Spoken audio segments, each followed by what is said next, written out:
Welcome to the first look at Nightfall Games' SLA Industries Quick Play. It's the second edition of a game where the first edition came out in 1993. It could be said that they have taken their time in getting the second edition together. The property's bounced around between various companies and is now back in the hands of Nightfall, and they have taken it and run with it. So, we're now looking at the Quick Play. It's due out tomorrow. So, okay. Thank you for the host night. And we're going to have a look at what's changed. Basically, what's evolved in games since 1993. A lot of changes have happened, both sort of stylistically and for content. And we'll see how the rules have adapted and sort of shifted, and how they're handling things now.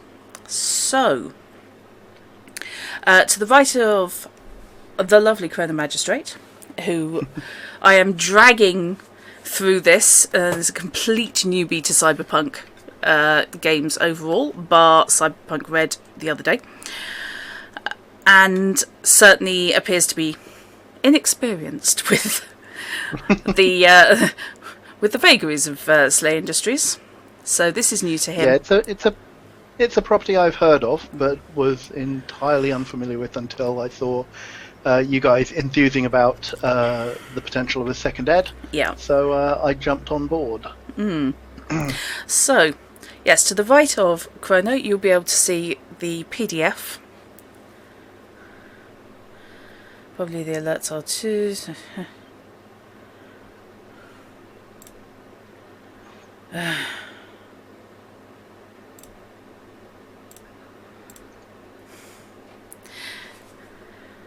Yes, of course I am.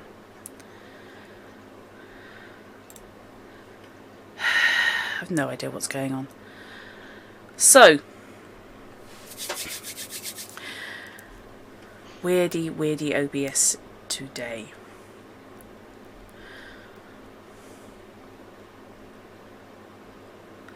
This appears on stream.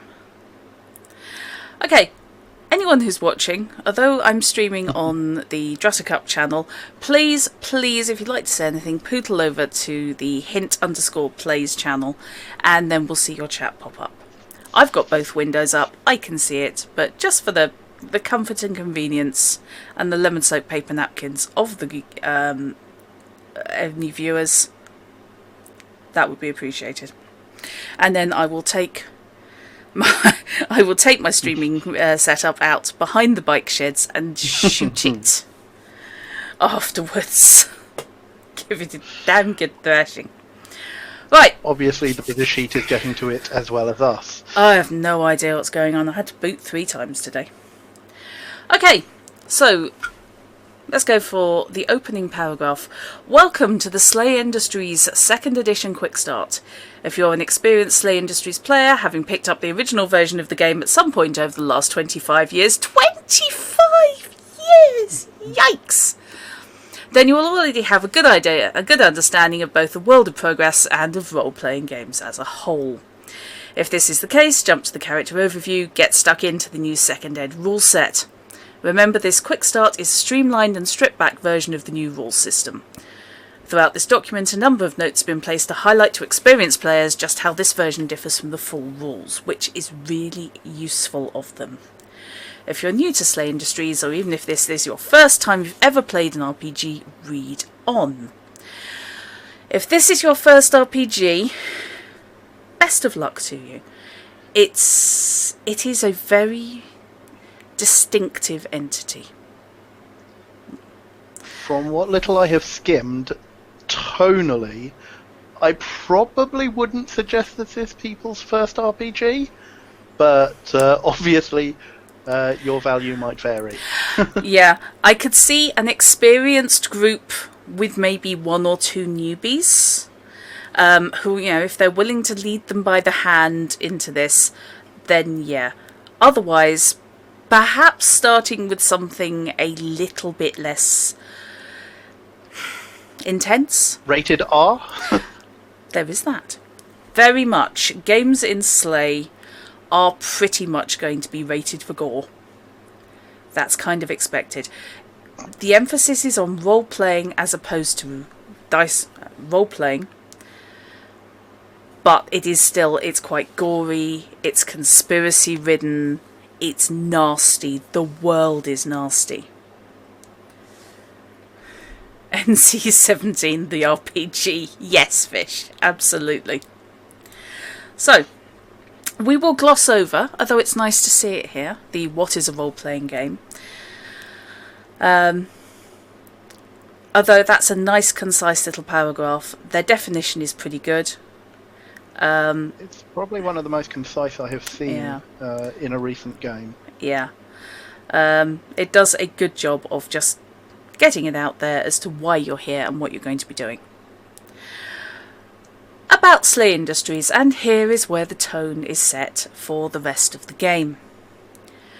That first time you take your helmet off in downtown and breathe in the smell of life there. Fuck me, it's nasty. Danny P, Human Operative, SCL 10.5A, Squad, Drop Donkey. I feel there should be a The Dead in the middle of that squad name. I don't really want to see Gus being a head operative here. Oh, thank you for that beautiful image. Gus in body blocker, yes. Well, and aside for anyone who's an apology for this side into British comedy, given that he is also the ineffective demon in Old Harry's game, the two are rather both an interesting juxtaposition and very apt. Yes! Oh my god, a stormer called Scumspawn. Yes! Oh yeah. Okay. Thematically, they get straight into it. SLA Industries is an RPG system that uses many adult themes. Cannot argue with that. Not even gonna try. This is not the game to get your kid sibling into. This is certainly not the game to get your kid sibling into with your parents around. that way, never being allowed near an RPG again, guys. I mean, unless you're the kind of teens for whom Itchy the Killer is probably decent viewing, then... I'd give Itchy the Killer second. It's a bit of a wide berth, but that's just me. Same. Yeah. SLA Industries is an RPG system that uses many adult themes. Over its 25-year history, it's regularly been described as horror noir. People often throw in a comment or two about huge aliens and big guns. But horror noir is where every game should begin. It has a rep for big guns, blood, guts, gore. But where you get right down to it, the world looks a lot like that of Blade Runner, only without any kind of neon. The neon would give it more light. It doesn't stop raining on Mort, the world where the game's set. It's dark, it's nasty, and in many other games or fictional settings, the PCs would probably be the bad guys. Agents of the corporation that runs the world. That's worth bearing in mind. In the everyone's the hero of their own story. So, you know, yes, you want to advance within the company, you want to progress your group. But it's worth bearing in mind, if you're looking at it from the other end, you're potentially heavily armed nasties turning up and ruining your day. So, in a way, this is the flip side of the coin to paranoia. Yeah. Yeah, this is, in many ways, has a lot in common if paranoia was done seriously, instead of as a comedy game. Guns kill, but so does the truth. In DD.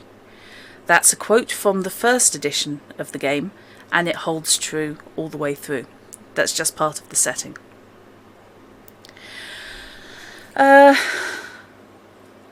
Outline of the setting itself. SLA Industries, SLA is indeed pronounced SLA, is a company. A huge corporate entity that rules over not only Mort City, but the entire planet and the expanding universe, which Mr. Slayer, the owner of SLA Industries, aptly refers to as the World of Progress. So the entire setting is World of Progress, it's not just Mort. SLA employs operatives. That would be the PCs. These highly trained agents are the boots on the ground in Mort City, a place filled with violence, drugs, strange alien races, and we'll pick that up later, and built entirely on lies. We're on page 4 of the PDF, and we're getting straight into that. An operative has a job to do, and they're not always glamorous. A typical assignment, known as a BPN, which stands for Blueprint News File, may consist of anything from exterminating carnivorous rats and pigs in a sewer, many a time, to securing and retrieving an ancient artifact of the Ebonite race. Operatives work for the promise of 2 things: a solid payout with which to buy stronger armour and bigger guns, and an SCL, security clearance level, increase, allowing them to climb the ranks of the company. So that's where we are to start with. We're in a nasty, grim, dark setting. Very dark. It's not a bad thing. Just know what you're getting into before you do it. So, how's it leaping out so far, Chrono? So, setting-wise, yeah, it looks interesting. As I say, more matured than probably most of the games that I have looked at or played even. Yeah, I'd say I wouldn't suggest this is anybody's first RPG. No. But then, like, even if you're playing something like Warhammer, then you've potentially got a lot of the adult and mature themes that would be cropping up here, just presented differently. Yeah, I think because there is the potential for this to go very dark, I think they've made a very good decision to really get it out there front and centre. It doesn't come off as, look at us, we're incredibly dark and mature. This comes in more a, this is what you're getting. This is what to expect. And I think it's fairly clear for the quick start, like, they've done they haven't sugarcoated it, but as well, they haven't gone into too much detail. What I would be very interested to see is in the main book, how much is presented up front in a sense of, well, somebody looking at this in a game store, open it up, flick through the front page, check out, and read the first couple of pages to see whether or not this game is for them, and how much of it is going to be presented in a this is what you need to be aware of. Yeah, you really want to avoid buyer's regret for this game. Yeah, I think that's a possibility. I think there's also the issue that, like, particularly anybody who's looking at the quick start now, or anybody who signed up for the early release, knows what SLA is and probably knows what the tone is. I would say that probably the majority of the people on Nightfall's mailing list are folks who know what this game is and have been eagerly awaiting the new edition. Yeah. There's probably fewer people like me who jumped on it not knowing anything about it. So it would be very interesting to see, like, newcomers taking this quick start and running with it, and particularly, as I say, how the full book, how the full setting gets presented when it is published. I mean, do we have a projected publication date for the full book? I haven't seen one yet. Let's have a look. Sooner rather than later, I get the impression. Sure. I mean, if, like, Cyberpunk Red is anything to go by, like, we're envisaging a book out later towards the latter end of this year, and the Jumpstart kit has just been released. Yeah. I mean, I'm guessing that the rules that I've presented in here are unlikely to change significantly, if at all, between now and... What we have here is very much, it's the big shapes of the rules.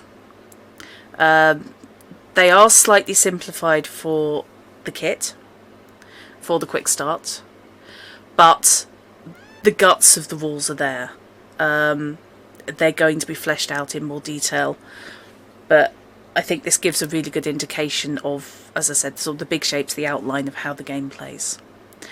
There's a Kickstarter coming soon for it. Publication will presumably be announced after that. Yeah. So presumably they're Kickstartering for purely the printing and publication costs. Understandable. I think for me, like looking at doing this first look, one of the key things that I will be looking for, analysing, is to see how this compares with Cyberpunk Red. As I say, because that was, as we did the first AP for it a couple of weeks ago, that being my first foray into an actual Cyberpunk RPG, how this compares, whether or not this is something that I would want to try either alongside or instead of Cyberpunk Red, and see like tonally how it goes. So. Yeah, and as Fishy said, possibly also for more art. Art can be expensive indeed. And yeah, the obvious, I don't see this as a competing product per se, but it is interesting because the CP Red Jumpstart kit, as a quick start, was very well done. So that's now kind of the bar for games to meet. Because it's very easy to just chuck out half a dozen pages with sort of the Janet and John do the rules and a couple of pre-gens and say, off you go. There you go. It's a quick play.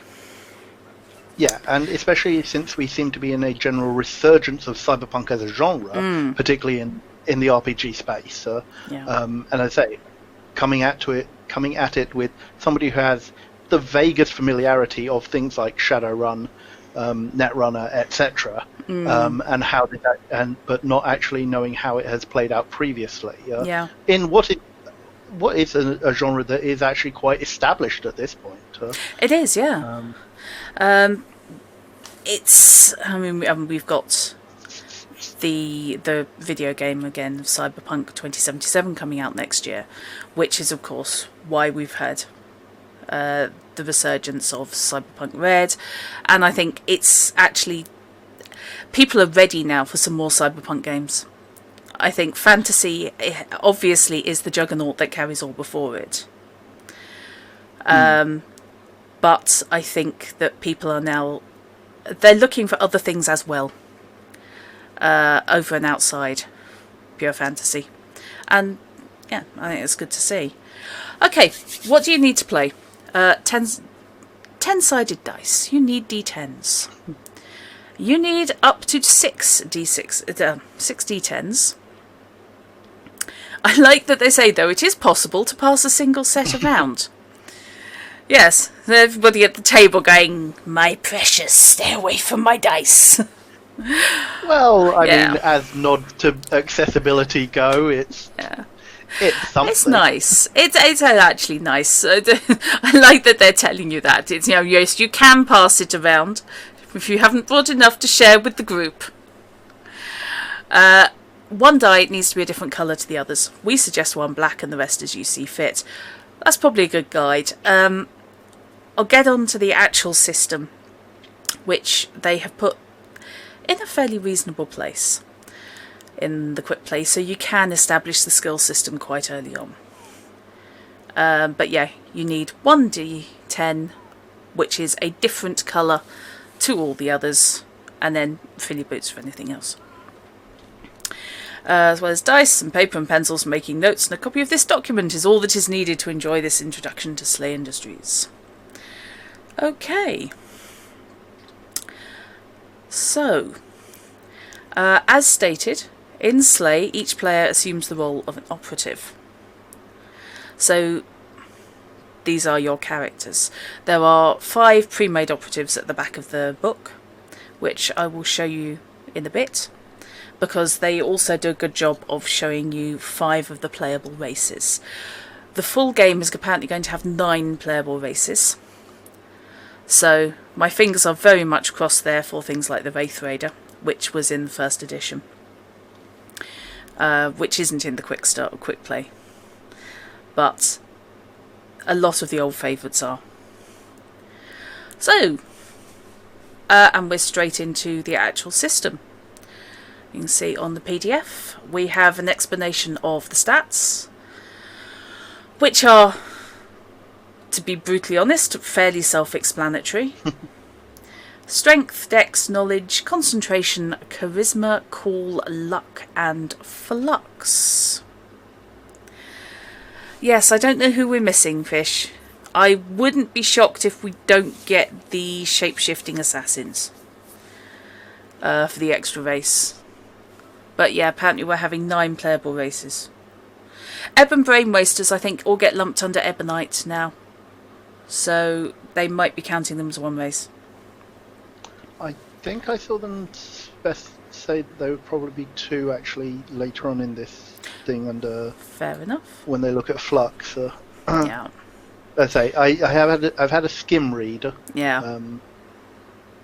My notes from this is stats pretty self-explanatory to most RPGs. Mm-hmm. The one I would say is a general omission, or not omission. The one I would say is possibly the standout one that isn't there is Constitution in other systems. So you've got nothing specifically there which would show your Constitution, endurance, your vitality stat, as it were, which I think is a very interesting and a very interesting choice. Strength covers your how physically strong and fit you are, and your close combat capabilities. But there is nothing in the way of Constitution. However, I believe there are skills that can improve such things, and there are traits which can be taken. I wouldn't doubt that. To improve the squishiness of the first operative you play. Flux is the other stat I think is worth noting. I've made reference a couple of times to Ebonites. I'm not going to say that they're space elves, but that's probably the closest analogue you're going to get. Slayer's post-cyberpunk, the tech has moved on and a single corporation has won, so the setting and specifics are very different. Yeah, to be fair, Fish, I think that's probably correct. It's the flavour has a lot in common with cyberpunk, but this is further ahead than that. The corporate wars are largely over. You can finish the call-outs because Mr. Slayer has won. Okay. I think I was mistaken because I read the Wikipedia article on Slay earlier, and I think that's where they talked about the 2 flavours of Ebonite. So I think I'm misremembering from that. But actually, weirdly, if you don't mind a digression on go that for it. front, let me just bring up the Wikipedia article. So, the article talked about 2 flavours of Ebonite, so kind of like your more introspective, affable kind of ones, and then I think they called them evolved brain wasters. The brain wasters, yes. An evolution of that, and weirdly enough, it actually got me thinking about a setting called Eberron, which people who are familiar with D&D settings might be aware of. It's their kind of like steampunk world that came about as a you design the setting competition. But that differentiation of 2 kind of like almost psychically enabled races put me in mind of the Kalashtar and the Quarry. As kind of like psychic users, which I'm wondering if Flux is the sort of thing that taps into that. So you had the Kalashtar as generally a spiritual kind of race, with a lot of the descriptions like I mentioned previously, and then the Quarry with this race from the Feywild, from I think it's the Plane of Madness, who took over a Kalashtar and basically turned them into a different race or a different version of them. Okay, interesting. I did not know. Okay. But just a bit like parallel game design, and I'm wondering if Keith Baker would have been familiar with Slay at the time that he was coming up with that. It has been around a long time. It's been more influential than I think its sales would represent. It's very much developed a cult following.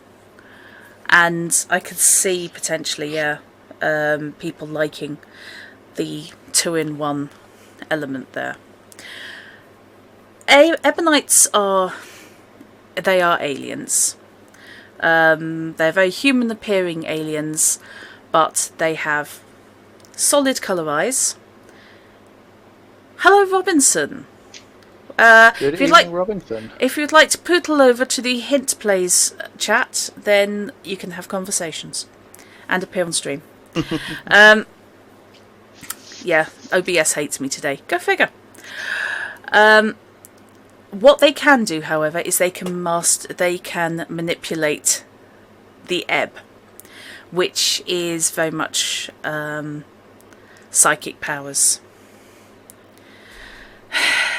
Excuse me. To put it crudely, the Force, I'm guessing. Yeah.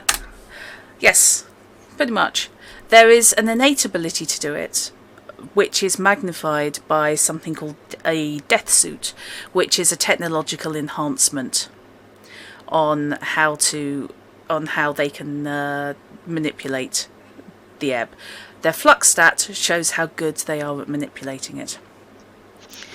Yes, Slay was at the time owned by wizards, so it's entirely possible that inspiration can have come from that quarter. Okay. Oh, that's intriguing, because Eberron is 2008, 9? No, it's older than that, isn't it? Oh gosh, I thought Eberron was about 2005, but I could be wrong. Yeah.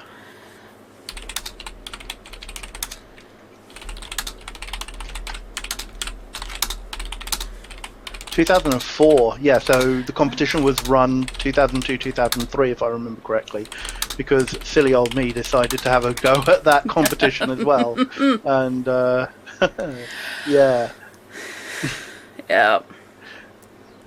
Yeah, infant game design theories at that point, Yeah. Oh, bless. Okay, skills are broken up under each stat, so it's a very familiar way of doing things. You played Cyberpunk, you can see the other day, all your skills are tied to stats. So, strength contains your use of melee weapons in unarmed combat. Dex, acrobatics, hiding and sneaking. So, all your stealth comes under Dex. Use of pistols and rifles also come under dexterity. It's the way of moving your body in the most effective way possible. Knowledge. This is a game that incorporates forensics.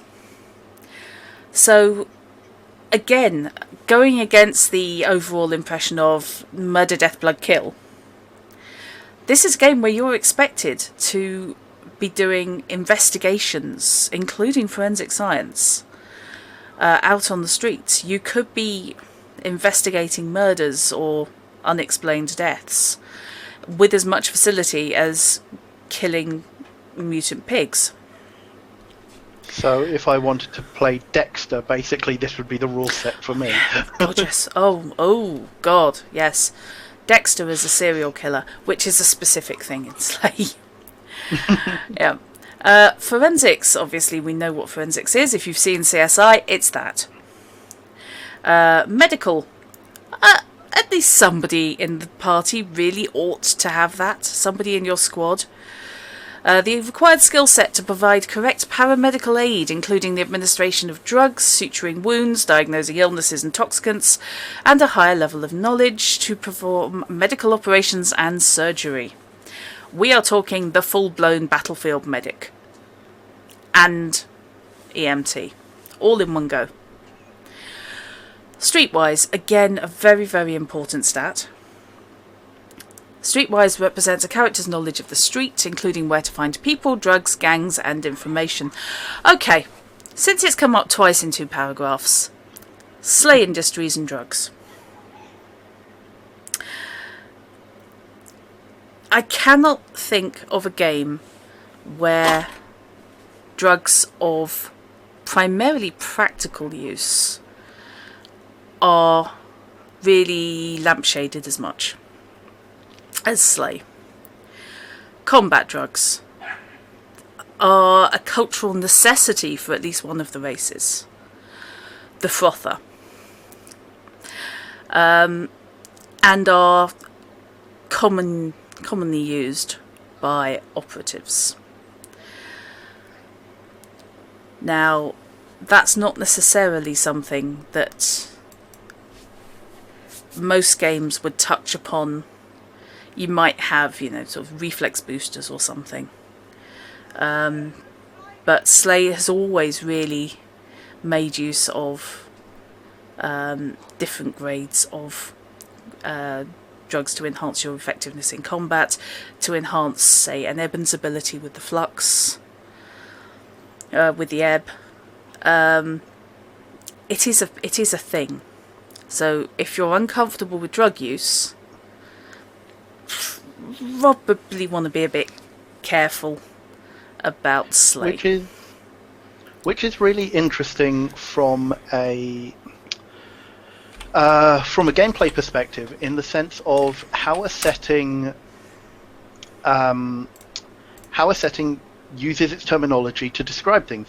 Because stepping back and looking at it, this is actually no different from in your generic D&D games, somebody taking a potion of stat boosting, potion of strength, potion of intelligence, etc., to boost a given stat.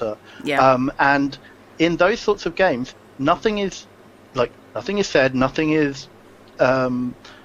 one bats an eyelid at you using a potion to do the same thing as drugs would be in a game of this genre, of this nature. Similarly, the question here is, because it's something that's never touched upon in D&D or games that are like things like addiction and how and dependency, and that seems to be a thing in this kind of setting which you might have to take into more account. And it'll be very interesting to see whether or not the full rules talk about addiction and dependency and the drawbacks of how we see drugs in the real world as influencing factors on gameplay in this. Fishy mentioned it would be interesting to add a potion addiction rule to something like to D&D. Absolutely. And I know that there have been some rule sets which have done that. There have been variant rules which do that, but they're not something that comes up in general play or most games. There is, even in this quick play, drug addict is a trait you could have as a disadvantage. They make no bones about it, really, which is good. And they also have it's only a short section. I don't think they need to belabor it too much. Drugs are one of SLA Industries' most profitable lines. When I said that from another point of view you're playing the bad guys, if you think about it, you could quite easily flip this whole setting. But yes, SLA Industries makes drugs.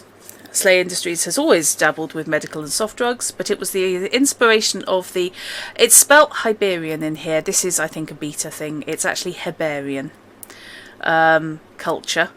The very upbringing which sent the frother into the arms of the company that began the epidemic of the modern combat drug.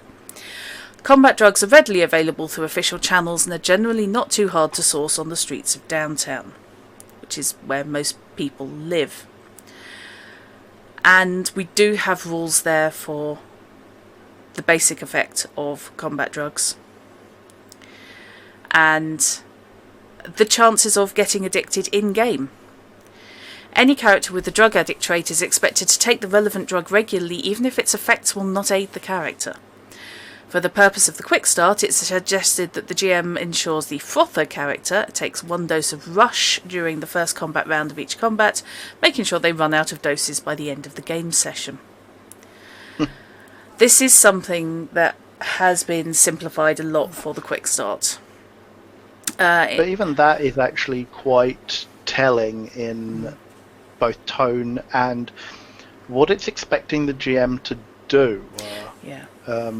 To showcase in this quick start the nature of the world, which is really, really interesting for me. Yeah,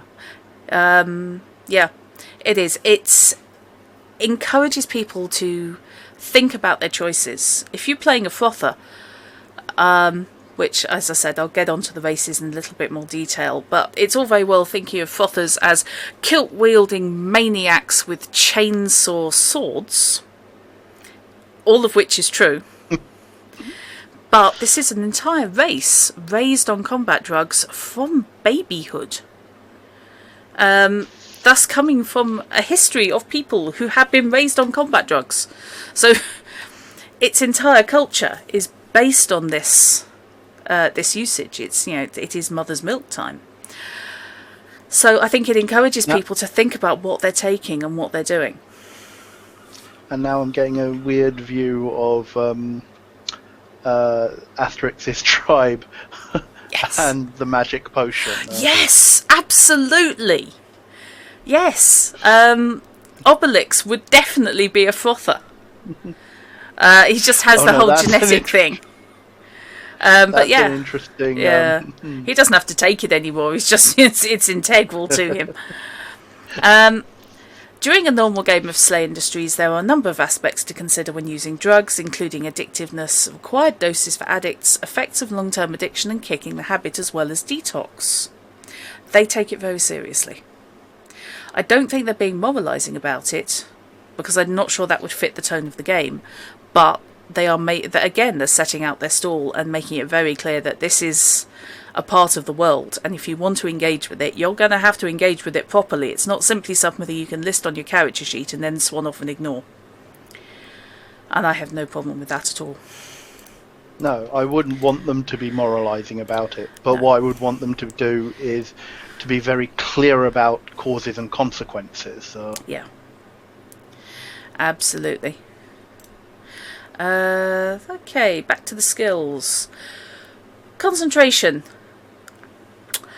Well, if you're going to have a skill involving explosives, concentration and your ability to focus really ought to affect that. On the whole. So demolitions straight under there. Also, however, under the same skill is detection. It affects your ability to spot clues. So a high concentration character could be working in bomb disposal, could be a weapons tech, could be a detective.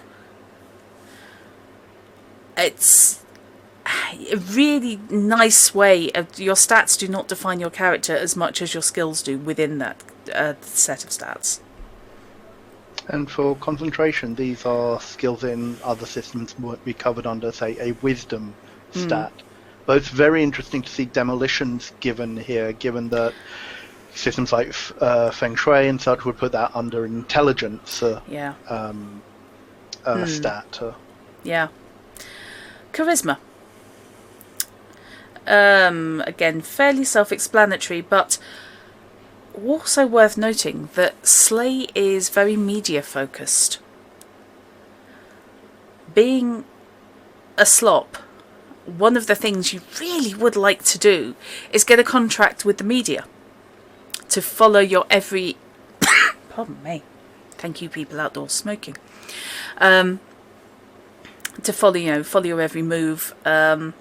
It's the extreme version of cops on camera, to be honest.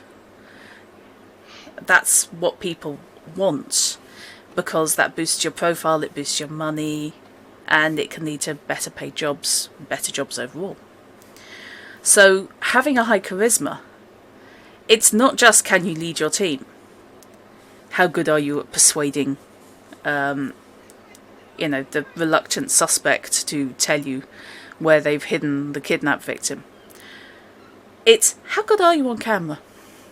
When you're being interviewed by the news, how are you doing? How do you do that? How likely are you to be able to flirt with your interviewer or present yourself well in a magazine? It's an interesting way of doing things. And yeah, Fishy has put a very useful little indication into chat about the effects of one of the most common combat drugs, which is rush. So that's worth looking at. Okay, cool. First thing under cool, bribery. I know a lot of games that might have put that under charisma. But this focuses more on the front element of bribery and corruption. Interrogation. This is something that makes me not slightly squicked out, but again, it's something that people need to think about. Interrogation and torture are skills in this game. Before violence, before torture, SLA interrogates. Skill reflects the user's experience and demeanour in extracting information from the subject using verbal means. This is separate from intimidation, which is something else. Also, cool covers your ability to survive. It's basically the ability to not lose your head and project your personality. Touching on torture, official training in torture techniques is handed down to operatives from Cloak Division, or rather Cloak Division sanctioned training officers. Includes the use of a wide range of verbal, narcotic and physical mechanisms designed to put the subject in extreme emotional and physical stress with the end goal of obtaining information. So far, so yikes. However, the validity of information obtained in such a way is always questionable, and the results are often gruesome, leading to scenes that can make even the toughest op feel sick. Torture's there, it is used by some people.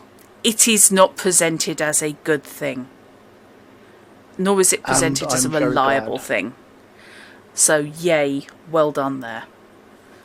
So so in the descriptions for interrogate and torture, we come to basically the first real, as you say, yikes lines for me as well. These are, to see it spelt out like that is very much a, well, here is a flag.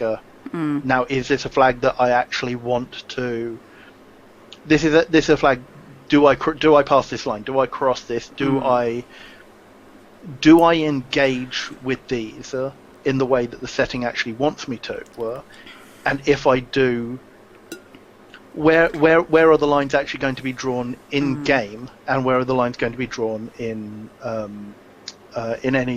any scenario presented to us? I would be very interested, as I say, not having read ahead to the quick start that's presented here, I'd be very interested to see how the quick start, how the scenario presented utilizes things like interrogate and torture, because they've said that this is not the full list of skills. These are the skills that are necessary or are likely to be used in the quick start game, or in the quick start scenario, which then makes me wonder, these two are presented, but there's nothing like, there's no climb, there's no jump, there's none of those presented as some things that might be used in the quick start, and basic physical skills like that are not being presented, and these are just make me pause. I'm not necessarily they're going to be for good or ill, but it's definitely, I am pausing here, and this is now something that's going to make me think on the information being presented. I mean, you do have, under dexterity, we do have acrobatics, but that's a general purpose physical skill. And anyone coming from other systems would usually expect something like acrobatics and athletics to be separate skills. Now, whether or not they are actually in this system come the final version, we will have to see. But like things like jump, climb, and such. You Yeah. would expect a skill to be there. Yeah. In fact, it either is an interesting design choice or something that will come later. Yeah. But yes, as far as making people aware that in-game the skills that cause people to go, whoa, there's Sparky, exist, I think the way they've handled it is probably as good as it can be. Going straight to, it will always be questionable results. Because as we know in the real world, torture just doesn't work. People will say whatever the hell it takes to get it to stop. Yeah. Okay. Ebb disciplines. So this is only relevant for Ebonites. But it gives you an idea of what Ebons can do.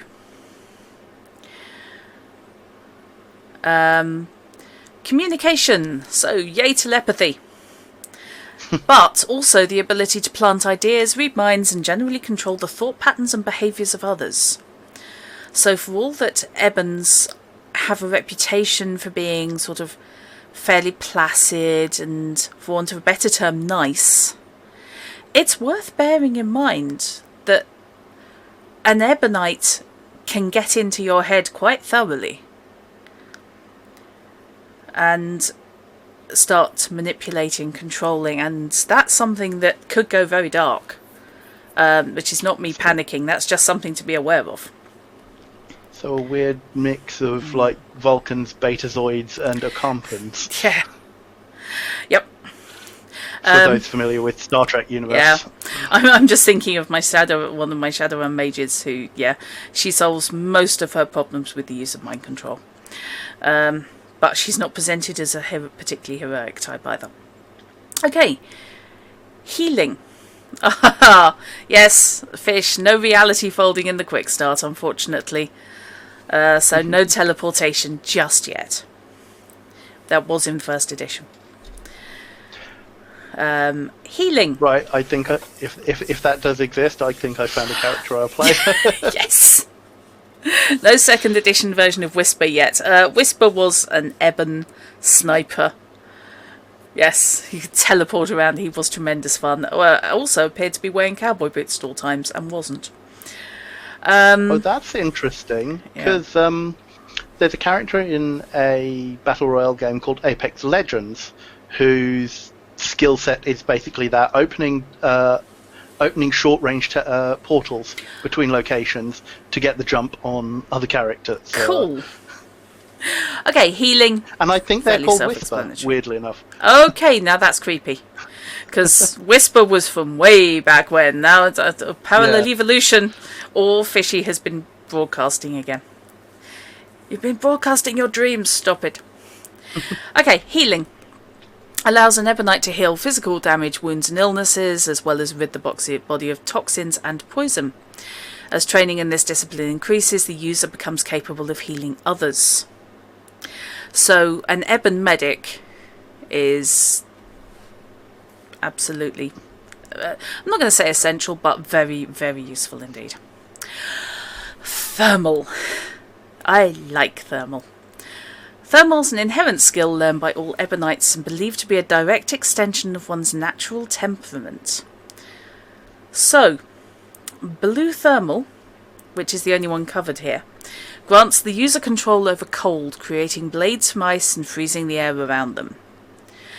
If I said there is probably going to be red thermal, because it was in first edition, which gives people... I was always more into blue thermal than red, yes. Yes, red so thermal red thermal lets you do the Johnny Storm thing at higher levels, the whole body of flame thing. Right. I'm guessing this is basically Iceman versus Pyro, kind of. Yeah. Yes. Yes, I have run... I don't tend to run Ebons. I have run Brain Wasters, however. And, yes, blue thermal was always more my gig.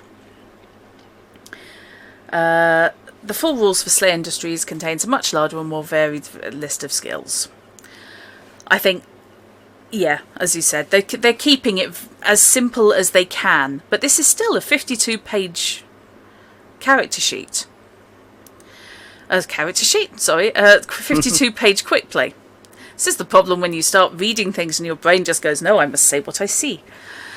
So this is a nice, big, chunky book. Yeah. For a quick play. This is what makes me think they're not going to have long before they can get the full rulebook out, because they have clearly got the guts of it already sorted. Traits, otherwise known as advantages and disadvantages. So the ones they've listed here, a slightly odd selection, are the ones that the quick start characters have. So this is just so you know what your pre-gen is dealing with. So someone's ambidextrous. Arrogant. Arrogant is a personality trait. A common one amongst the human population of Mort, and increasingly common among other races as well. I've got a paragraph about what arrogant means. While the arrogant trait has no specific in-game rulings, the player is expected to roleplay this trait accordingly.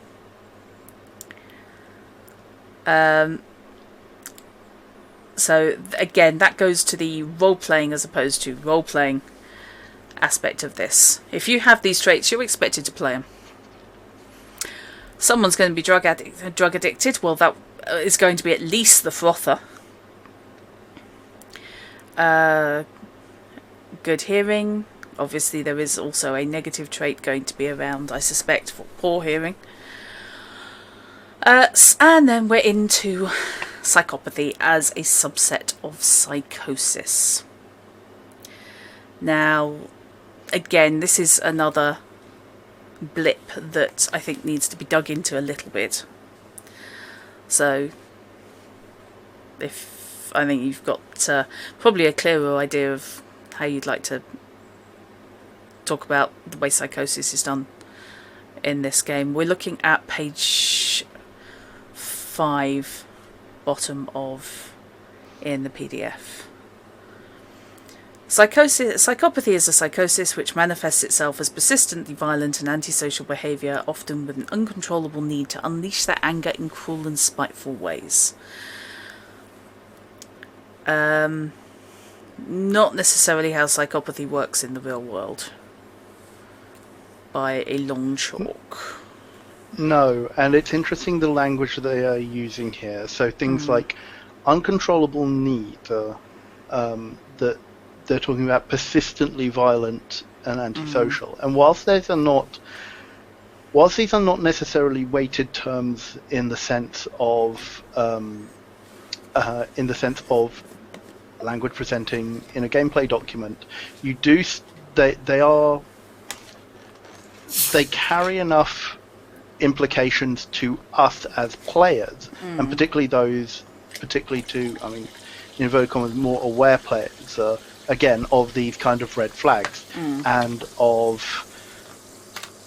things that are included in the game system, which will push or pull people away in various senses. And again, we're on the lines of, I would be very wary about even a generic description like this being presented in a game book, and it not being backed up by a look at mental illness and mental conditions, particularly as this is a game that almost certainly we will touch on those things, as we talked about before, addiction, and so forth.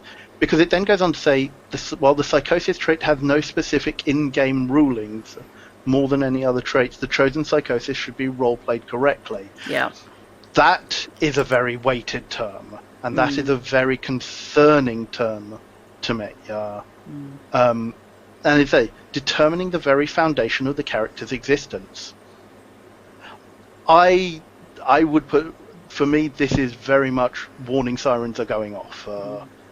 And obviously, not being familiar with the first edition, I'm very interested to see how the first edition presented this and presented mental conditions as a whole. Because I'm guessing back in 1993, understanding and particularly media depictions of this were a lot less favourable. And I wonder where they are going to take the line in these days, more than 25 years later, when our understanding is better and our acceptance of things like this is much more nuanced. Yeah. I think... Ow. Just managed to get a splinter. Ow. I think Fishy has just nailed that. This is very much an in-game definition to be used within the game world as far as psychopathy goes, rather than the real life definition. But I've just brought up the first edition rulebook because I don't imagine this will be any less sensitively handled. I think it could be made clearer in the quick start, that is the in-game definition rather than this is how psychopathy works. Because I think it's presented as your ravening, your traditional raving lunatic, rather than a more nuanced approach to the disorder. Which is why I think it is potentially dangerous to put something like this without a better thing. Now, I'm guessing that a frother is one of the characters that is going to be presented here, and I suspect that it's a frother which will have this trait. I won't be surprised if it is. So we are starting off with an inherently problematic character. And an inherently problematic trait that is definitely going to encounter resistance if not handled properly. And this is also the danger for this setting and this kind of rule set. We all remember like the Satanic Panic. Those of us who know all remember the Satanic Panic about D&D in the 80s and 90s. And I particularly wonder, because this game came out in the early 90s, how that fared with all of this, and how we perceive this kind of gameplay being picked up by, unfortunately, the less aware and the less those parts of our community who will tend to give the others a bad name. I mean, let's not beat around the bush. Yeah. There are always those in any community. Yep. And the kind of people who will take anything if they are given rules as written and run with it. Yes. And I just wonder if give them a bit more, leeway. Say, oh look, this is the way they say it. So we are just doing that. And, as I say, it just makes me very, very wary. Yeah. Fish has just copied into chat. Thank you very much for that. What I was about to read out, and I will anyway. First edition handling of psychoses.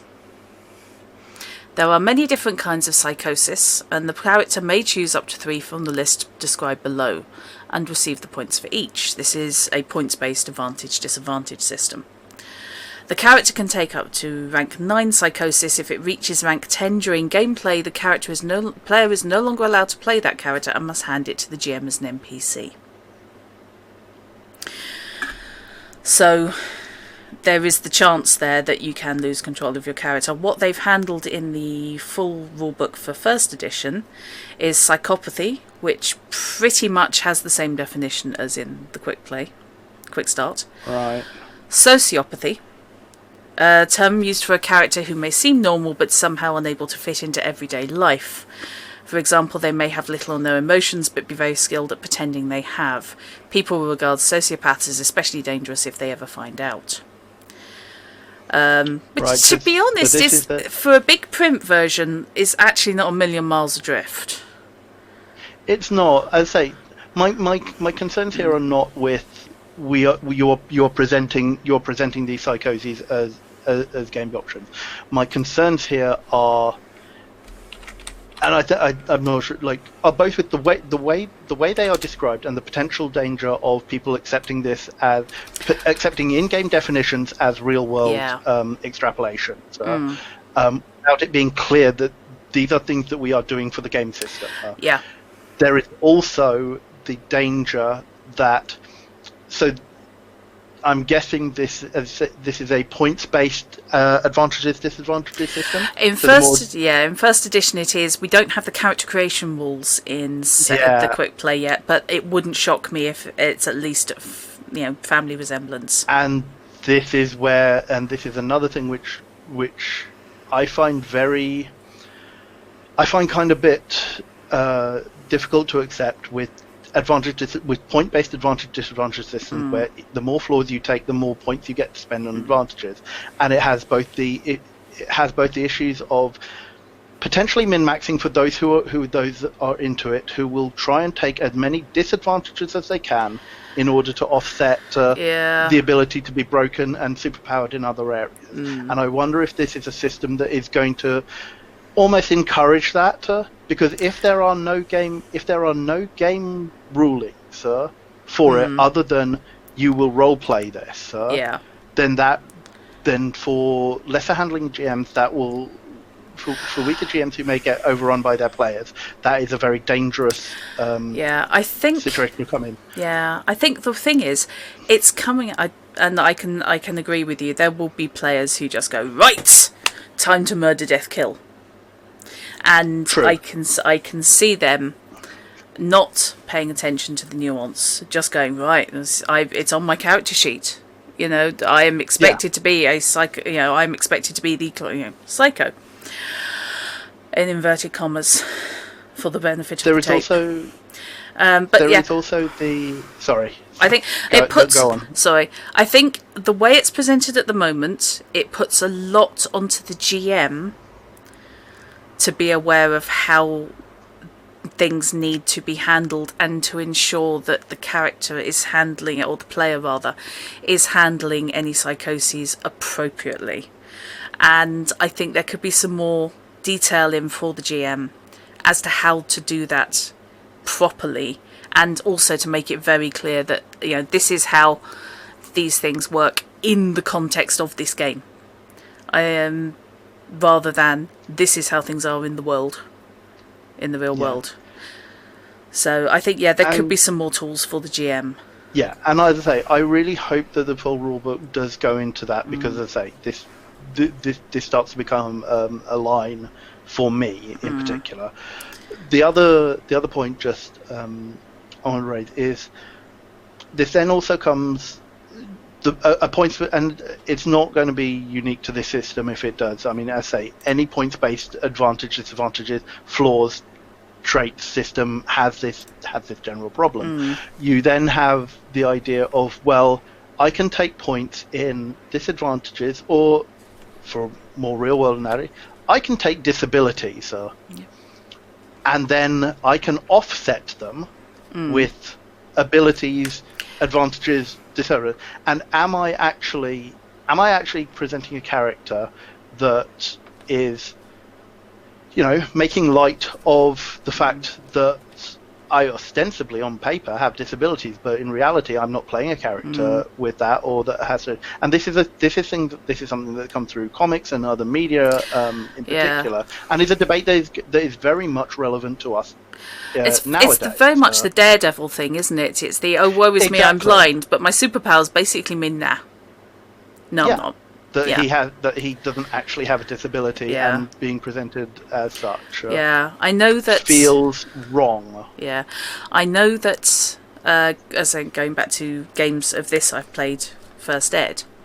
I know Fishy, the example Whisper, his Ebon Sniper, was called that because he was congenitally incapable. I can't remember whether it was down to injury or whether it was a birth issue or something, but he literally couldn't speak above a whisper. So in order to have a conversation, he had to make use of his flux ability, his ebb abilities, and blow points on childhood illness. Thank you, Fishy. And actually, spend effort, spend flux points in order to communicate by making use of telepathy. Didn't negate the issue. And certainly there were situations where the ability for him, say, to call for help would have been extremely useful, and he was not in the position to do that. So I think a lot of it comes down to there is a lot on the players to get it right. and to play that. Yes, designed for sub-vocal communications. He had to use a throat mic. Lose that technology, up the creek. Yeah. And that's why I wouldn't have any issues really playing this game with our group of friends and the people who we know and will trust to do this. Yeah. I'm looking at this from a new person picking it up, and looking at the system, and I don't know, the part of me that is always a tad reticent on this front, and kind of, actually let me rephrase that. The pessimist in me goes, well, RAW, rules as written, people are gonna there is a lot of danger, maybe not so much, I mean, in this and in potentially the full book, for people to run with this in a really bad direction. And I worry about that, I would both as from a game design front and as a playing front. I would really hope that the main rulebook, at least, will include, when dealing with taking negative traits, that the GM pay attention to what the players are picking, and indeed talk it through with the players. Communication is key. I would hope this isn't simply a chuck the rulebook at them and leave them to it, and make them understand what it is they're taking. I think, I would hope that there is an encouragement to the GM to really pick this up and say, right, okay, yeah, you can take. I took a limp on one of my characters, a traditionally athletic race in an old character. She had a limp, so this hampered her physical skills. So that was something that I always kept in mind when playing her. People were expecting her to, run, jump, climb. But, I didn't want to simply negate that by saying, oh, she's very strong, or she's very agile naturally. Okay. So, okay, fair enough. Hello, Shep. Into his subject. Hello. As the writer of this rule set, I can rest assured, cheers, scrolling up now, that the trait system in Second Ed doesn't allow for players to spend points on making a super build. It doesn't use a points-based system in the same way First Ed does, where disadvantages will allow you to be more skilled. Okay. SLA Industries. Now that's really interesting to hear. Yeah. SLA Industries is a mature game for a mature audience, and subjects such as psychosis have always been a major part of the setting. As you've already pointed out, these are not designed to be scientific, and the full rules goes into much greater detail in how this is handled. Thank you very much for, I suppose, setting our minds at ease. No pun intended. On that regard. I didn't want to come off like I was slagging, but it's something that some games do not handle things in the greatest way. I am naming no names, but even I, who is about sensitive as a brick, have had moments where I've just gone, whoa there, back the truck up. And I had hoped that it would be handled well in this, and that is both interesting and that is very reassuring to hear. Yeah. As I say, we are in a new era of game design.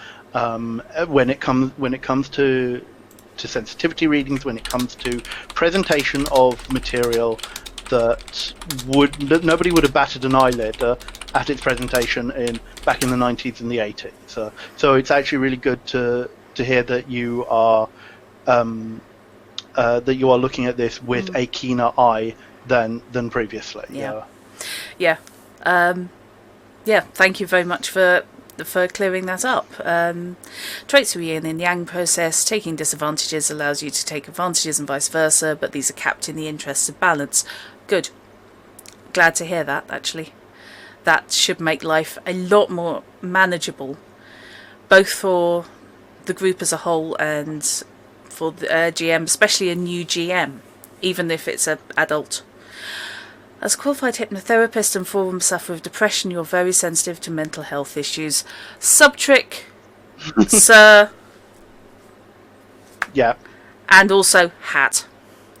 Not on the hypnotherapist part.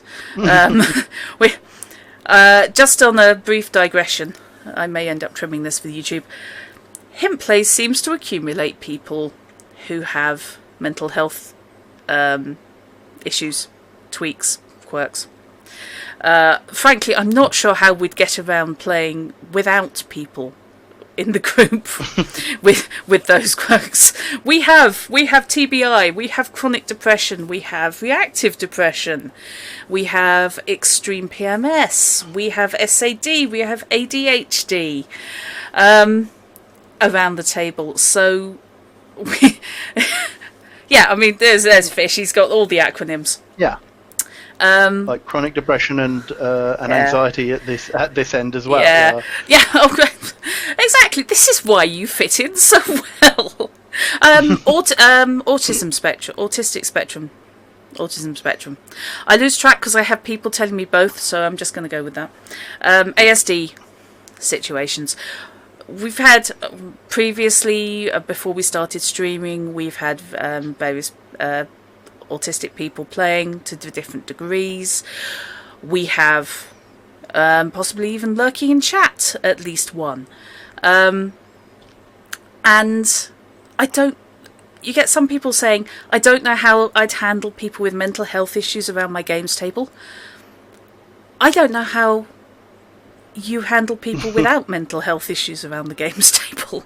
It's just a thing that happens with us. And to be honest, if people are comfortable playing with us and we're not being rampantly insensitive, I'm so happy with that. If we can make people feel a bit more comfortable about what they're doing, I think that's something that Hint Plays stands for, and has since it was Hint. It's just where we are. Hello, Meki, and welcome to the stream. If you'd like to take your little self over to the Hint Plays chat, OBS has wet the bed on me, and basically any conversations going on in there. So feel free to come and say hi. That was a little digression on our part, and that's not saying that we're fantastic on mental health issues. I'm not saying I'd never say that, but it's something that we're aware of, and it's something that it happens. So we just play with it. Right. SLA Industries has always touched on these subjects in fairly direct ways. If we didn't do it, it wouldn't be SLA anymore. Yep, I can agree with that. We are aware it's not 1993 anymore, and things need to be handled with some care. I do hope, though, that GMs check in with their players on any subjects they might find uncomfortable before digging into a game about murder, blood cults, and sinister violence. You would hope. Yeah, and this seems like it's a system in a game that would very much benefit from a session 0. Absolutely. And whilst most games would, not all games. There are games which it would be quite fine to get away with that. But here, I really would like to see GMs at least sit down and discuss with their players what they want to get out of a game and what they want to get out of a setting like this. Yeah, I love SLA. Subject. That's not simply I am looking at this and therefore I have to be nice about it because you're in chat. I really, really like SLA Industries. I have liked it since we played it back in the first edition with the books that fell apart as soon as you looked at them. Yes, I'm looking at you, Karma. I have a second copy of that now kicking around. It's over there. And it's just nice that it's kept its flavour without overrunning and ignoring social and I suppose informational developments. That's just nice. It's well done. So yeah, I'm finding that very impressive. Yes, Subtrick Nightbites is one of the writers. So play nice. Quick, nobody say say anything nasty. Oh no, we're never nasty. Honest, but not nasty. Yeah. Yep. Apologies at this point for any viewers for the constant water and mopping of brow. It is very muggy here in London and the UK as a whole. It's 35 degrees in this room, so yeah, I am on. I'm not going to look at how. No. So yeah, this. If I look a little bit shinier than normal, there's a reason for that, and there's not a great deal I can do about it. Okay. Actually, at this point, I am going to request a short bio break and be back in a few moments. Okay, no problem.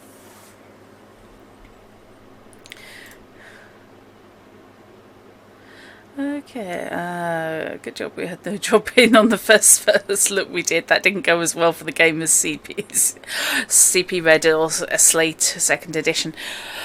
No, it didn't. I think our first looks are... If I say brutally honest, that makes it sound like we're looking for problems. And I don't think we are. I think... No, absolutely not naming any names. I think, especially with Slay, I've got high expectations for the game. I really want it to be good. And so far, I have to say, it's looking good thus far. And if presents hold you back, feedback's valuable and people being open and honest is important. This is your opinion, so don't hold back. I always try to be balanced in my opinions. And I think, yeah. Good, you're in trouble. It's definitely got the flavour of Slay. I will say that now. It is definitely Slay flavoured, and that is such a good thing. It's really, really making me want to play, and that is the key. Where we're sort of paying attention to potential issues, it's something just to be aware of, and certainly wanting to make people aware of, especially if they're new to the system. As Chrono said earlier, a lot of the people who are getting this quick start, certainly anyone who's signed up to for the early access, is going to be probably an experienced player, or at least familiar with it. Anyone who's coming to the setting cold, it's very different to most games out there. And I think that's something that people need to pay attention to. They need to talk to their players. They need to talk to their players. I need that in big print. And then everything, I suspect, will go completely swimmingly. Communication is key. How it works. Too many people put out an early access so they can be told how good it is. Nice to see someone who cares when they've got it right. Yes. And absolutely. You give a toss by the sounds of it. And certainly by the looks of it. I will also say, well done for probably the best what is a role-playing game that I've seen in a long while. Right, I'm back, and with gin, cold gin. With cold gin, I see. I am actually going to briefly comfort break, and I make no promises about not coming back with rum, Sure. which has been sat in the fridge. So I will just mute my camera there, and feel free to have a chat, and back in a mo. And just carrying on from that. That's really good to hear, Subtrue, because it's very easy to, as Fishy says, to put out an early access, and effectively the rules being pinned down. And that was one of concerns I had brought up a bit at the beginning of the stream, because too easy to say, okay, look, we're going to put out a quick start, get a feel for it, distillation of the rules, and not actually change anything as you get feedback. because, I mean, there's a very real danger that everything that you got out of the playtesting is the be-all and end-all. And if you aren't taking feedback on something like this, I would be concerned.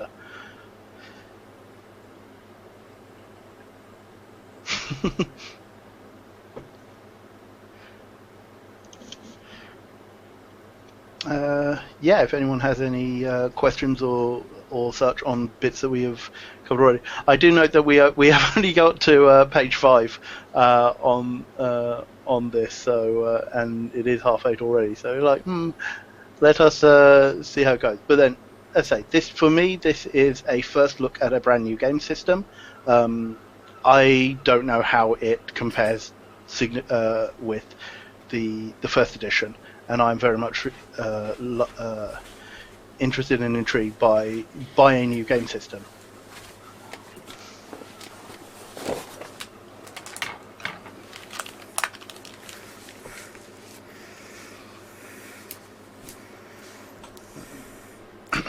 And we're back in the room. Hello, world. Yes, I am very shiny because it is very, very hot in here. Yeah, I ran water through my hair, and it's like, right, how long will this last to cool me down? Yeah, T-shirt has gone under the tap. Also, page 5, crack on. Yeah, okay, getting on with it. I'm being told off by the game dev. Oh, for goodness sake. No, I remarked that it's 8:30 and we've only got to page 5. Oh, I'm sorry. So. Okay. No, it's like, I'm liking this look because I don't know what First Ed was like. Yeah. Okay. Cracking on with the rules and mechanics. Look, the mechanics are near the start of the game in the quick play. You can see where the mechanics are. You can learn how to actually play the damn game without excavation. Thank you. Yes. Okay. Naming no names. No. No. But previous viewers of this stream might remember past I am mishaps, shall we say? I am being sincere. Okay. I love the passive skill rolls. I am saying that now from the heart. A skilled character can accomplish certain things without needing to roll. Any character does not need, under non-stressful circumstances, to roll for mundane activities. And the activities they need to roll for get more difficult as they get more skilled. So, So, somebody who knows what they're doing on, I don't know, picking a lock, for example. If their skill beats the passive level, then they can pick that lock.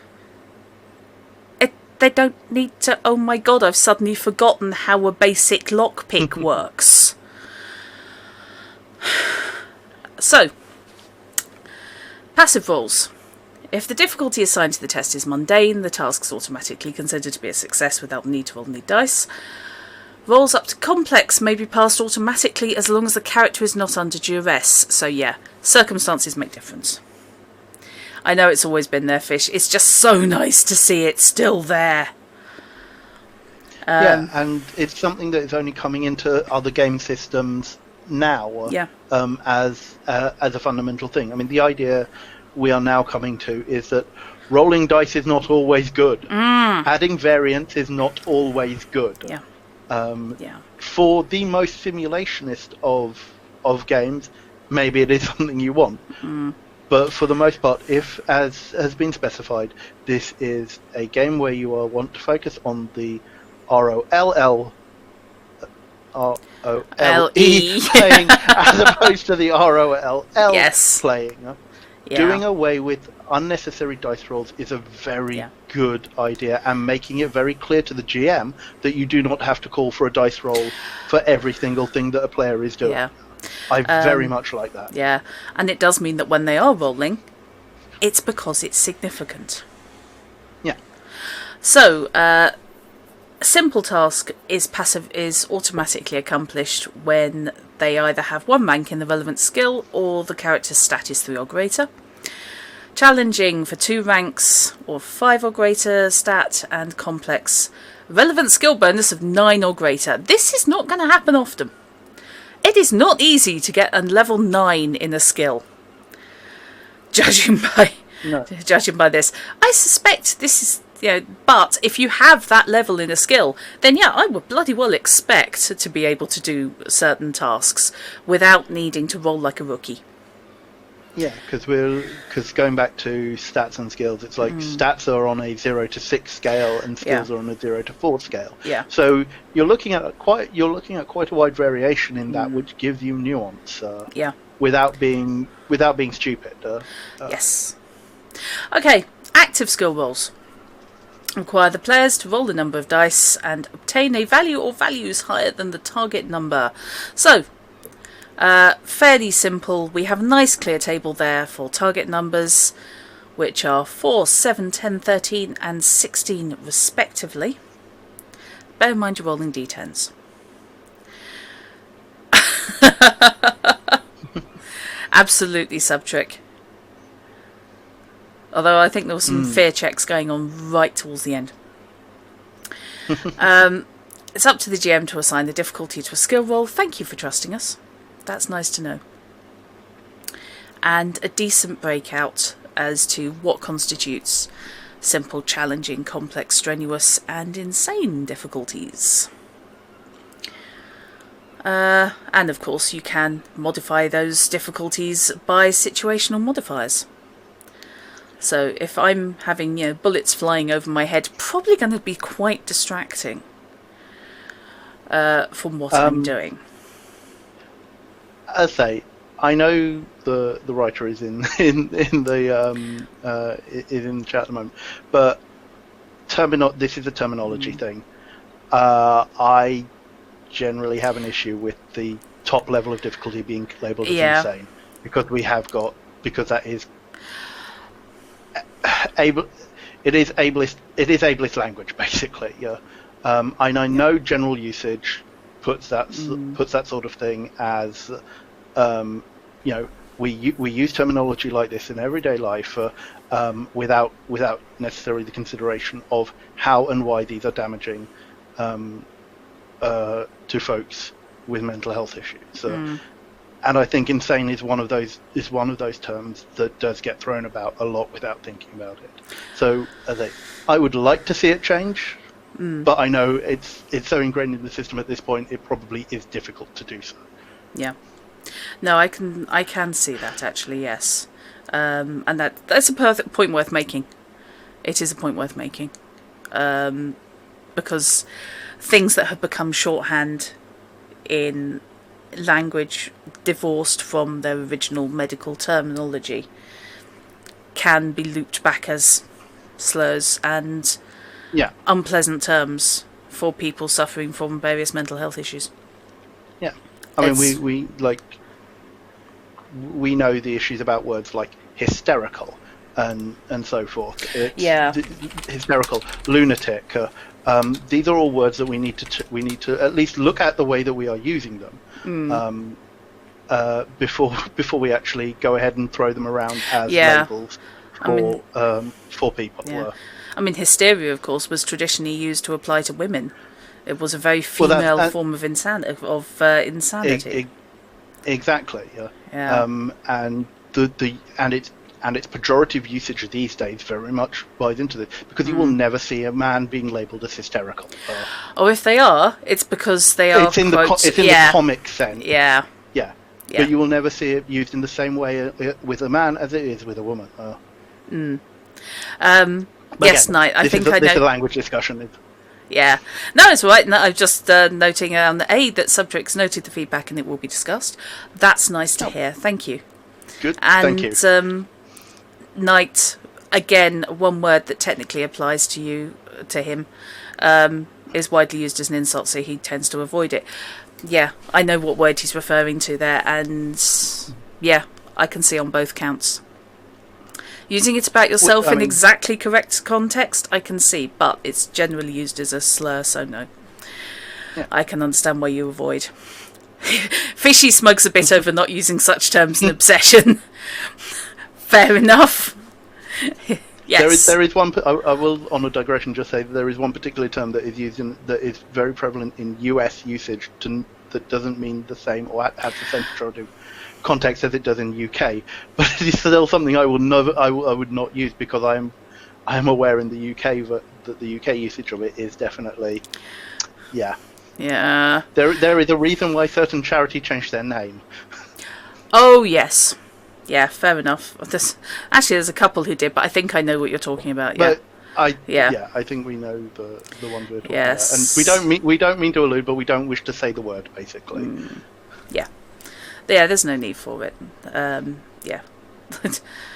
Okay, so, however, we're bombing on down. Unskilled. This is always worth knowing. If a character does not possess the required skill, a skilled roll may still be attempted. Thank you, God. That's nice. The character will only consider the related stat for the purposes of any skill rolls. Exactly the same way, in fact, how Interlock handles things. It's roll plus stat. Yeah. So and I think great. a lot of systems are using it now. It's just how explicit it's made as to whether or not you do that. I mean, obviously, you will always run into the situation where players will try and avoid doing things that they are not skilled at doing. But having it made explicit that they can still try is a very nice thing. Yeah. Okay.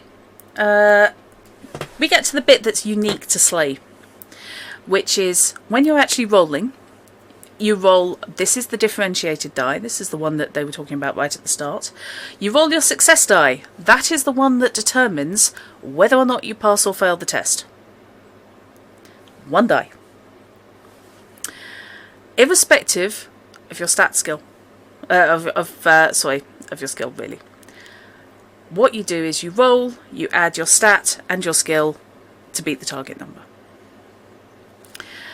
And that is just the simple yes-no. Degrees of success, the shading, comes from the other dice you roll. So, to perform an active skill roll, the player must roll the success die, plus a number of skill dice equal to the rank they have in the relevant skill, plus 1.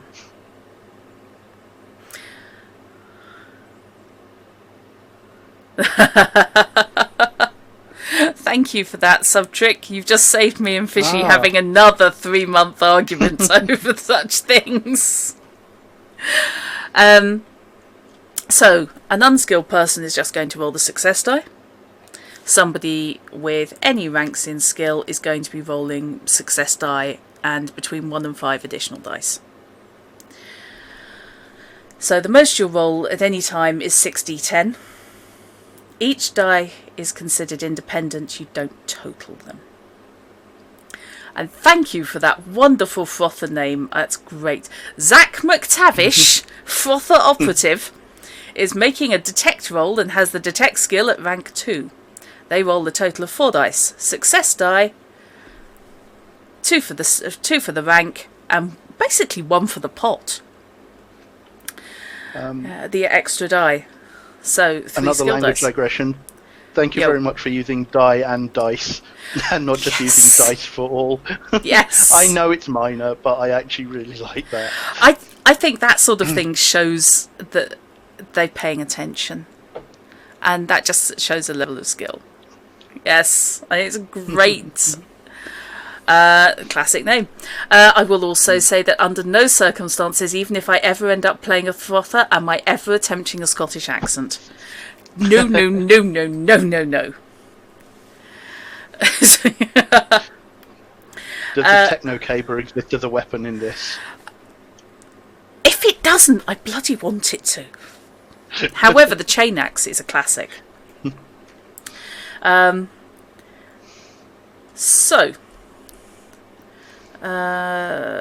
basically, yeah. Your success die determines whether or not you accomplish the skill, accomplish the attempt.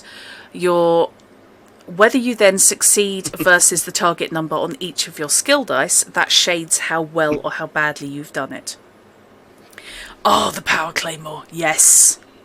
I really wanted a power claymore, but unfortunately I could not justify it. I did a lot with the Mac knife and the BLA Blitzer back in the day, however. So basically, yeah, you compare all your dice against the target number on an individual basis.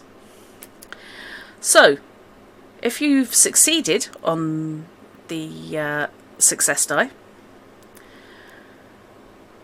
that's a yay, you've done it. However, if one of your skill dice also succeeds, excellent success. 2 of them succeeds, exceptional success. 3, incredible success. 4 or more, flaming hell, unbelievable success. And the same with devastating failure as a potential issue. So if you fail on your success die, then suddenly the number that you fail on your skill dice colour how badly you have screwed up. So that is nice. This is a really interesting system from a game design perspective.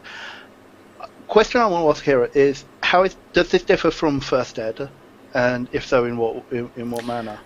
Right. Let me just buzz back to the rulebook. Is this bookmarked? It might be. Now, while you're doing that, I will explain what I consider particularly interesting about this system.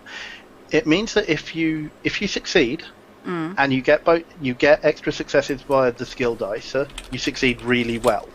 Yeah. If you fail, you can fail and fail really badly. Now, in this current era of game design, fail forward is very much a guiding principle for a lot of new games. This does not do that. You cannot fail forward here. You either fail and fail badly, or you succeed and succeed well. Yeah. You can't do anything in between. There is no yes but or no but. It's yes and no and. If we're looking at it in those kind of like those 4 categories, just are like a guiding principle of dice mechanics, effectively, or of resolution mechanics at this point. And the fact that there isn't a fail forward here, I find very interesting in this era of game design because of the decisions and the choices it puts on players, and because of the responsibility on a GM to adjudicate what comes out of here. Because if you're following the dice results as is, this doesn't actually give the GM leeway to say you didn't quite get there, but you did something a little bit towards it, at least as I can see from rules as written. And I say that's a really interesting and an intriguing perspective to go with, because it makes this a very highs and lows system, because you do well or really well, you do badly or really badly. You haven't got a neutral ground. You haven't got a middle ground of which I say in one respect is good from a GM, because it means that you don't have to make that decision of what does a partial success look like, which can be difficult in systems. And I wonder if it was designed that way to help emphasize the cinematic nature of the things, because in a film, somewhere in the middle ground does not actually make for compelling viewing. Not normally. And if we are going by the nature of everything is seen, everything is observed, and your media rating is necessary, highs and lows are what you want. And I say, from a setting marrying up with mechanics, really good if that is the intention. And yeah, as I say, really interesting look at the way mechanics are done these days. Because I say it's not the norm, or it is not a convention that a lot of new designers will adhere to.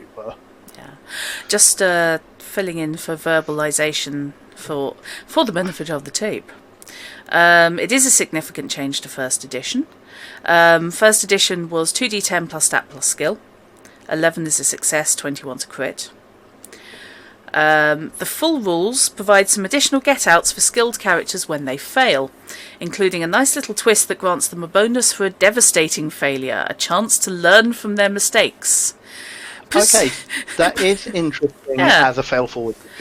Yeah, presumably, if they have a devastating failure and they don't die, then there is a chance to learn from their mistakes. But there's all sorts of horrible things that could happen in between. Which I actually think is, which I think is a nice touch if it is done at that level and doesn't undermine the kind of like setting or the top-down nature of this. And I'm potentially arguing with myself here, but hey, just fine. I'll just go make a coffee. It's fine. it's just it's a verbalization thing of like my of things I'm just thinking about now, actually, as we're going through it. Yeah, no, that's absolutely fine. I can entirely see that. Because Dungeon World and things like that have very clear mechanics that if you fail a roll, you get an XP, basically. And so PBTA games are very much built on the premise of fail forward, that you will get something out of a failure, even if it is not necessarily in game then and there. You will get an XP or something like that to help you progress. Yeah. I think that's a really interesting mechanic, and I look forward to seeing the full rules. The most dire failures are still very serious, but they do provide a little something to numb the pain. Thank you. That's really nice. Yeah. That's really interesting. Then I like that. I like that is a decision that has been thought about. Yeah, that's an important thing. And as I said, the whole game just feels like it's had a degree of thought put into it that I've a lot of chucked out quick plays really just don't. Right. Okay, so that's that. Let's gloss over what devastating failure can do, because I think we can all detect what failure can do. Ebb-related skill tests. So those are all done on Flux. The full rules for SLA Industries also contains an insight into advanced tasks, those tasks which require a specific level of knowledge in order to achieve any notable successes. Okay, I like that. Quit Play Nothing. A lot of Finnish games are lacking that kind of thought. Yes. Yep. And I own several. All non-Ebonite characters have a luck stat. Luck is used throughout game sessions to tip the balance on more complex tasks or those skill rolls that would otherwise be impossible to achieve. Unlike other stats, luck is not a static value and instead represents a number of points that can be spent during the game. Okay. This feels really old school. This, I tell you what, this reminds me of, and this is in no way, shape or form a bad thing. This is how Witcher handles luck. This is how the modern interlock system handles luck. You can spend your luck points, in the case of interlock, every session to add to your die roll in order to improve your chances of success. Which has We're led also going to test your luck in Advanced Fighting Also Fantasy. testing your luck in Advanced Fighting Fantasy, indeed. 1 point of luck spent after a roll has been made allows one of the following: re-roll the success die or re-roll any or all of the skill dice. Or maybe spent after a roll to add a +1 modifier to the success dice, 1 point per point. So yeah, the second, that looks a lot like the interlock system, and that is, I know that's a system that works extremely well. Deliberately old school. Yep, I can get behind that sub-trick. Right. Multiple points of luck may not be spent to re-roll any die a second time. Thank you for putting that in, because I can just imagine some people getting cheesy. Right. For the purpose of the quick start, luck should be considered a finite resource. When playing longer campaigns, luck is replenished between game sessions. Yay. can get with that. Fear checks. This is where the horror GM in me comes out to play. The streets of downtown are scary. Worse still are the subterranean passages of lower downtown, topped only by passing the walls into Cannibal Sector 1, where a whole new world of terror awaits. Slay operatives are selected for their hardy nature, but not all of them have the grit needed to face the brutal monstrosities that the world of progress has to offer. Every person, scene and situation is assigned a fear rating. For most cases it will be 0, even the most timid of characters won't be phased, but sometimes fear ratings need to be considered, particularly in times of danger or stress. Cool. So this is not something the players need to worry about. This is something the GM needs to think about. So just I like that. We have examples of what might have different fear ratings. So, 0, most common bases in Mort City. For the most part, you are not going to be freaked out by wandering down the street and finding a froth of buying a newspaper.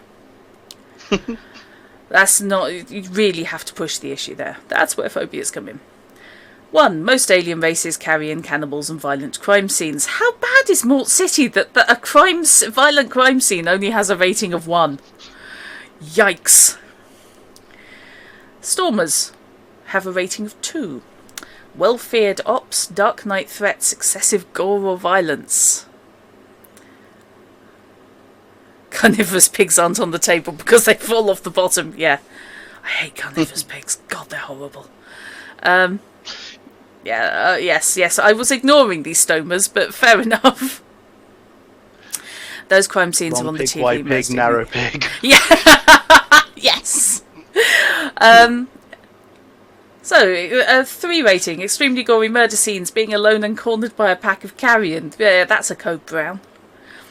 Okay, 4. Renowned serial killers. Yes, serial killers have publicity. As in publicists. Contract killers. Rather more legitimate publicists. And the death of a loved one. Possibly at the hand of a contract killer. 5+, Mort's more famed and feared killers or creatures, from Halloween Jack to the Figment and Digger.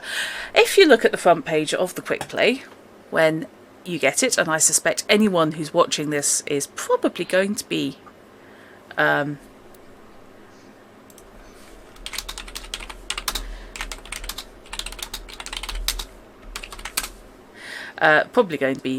looking at picking it up. Front cover, that's Halloween Jack. A very, very, very famous killer.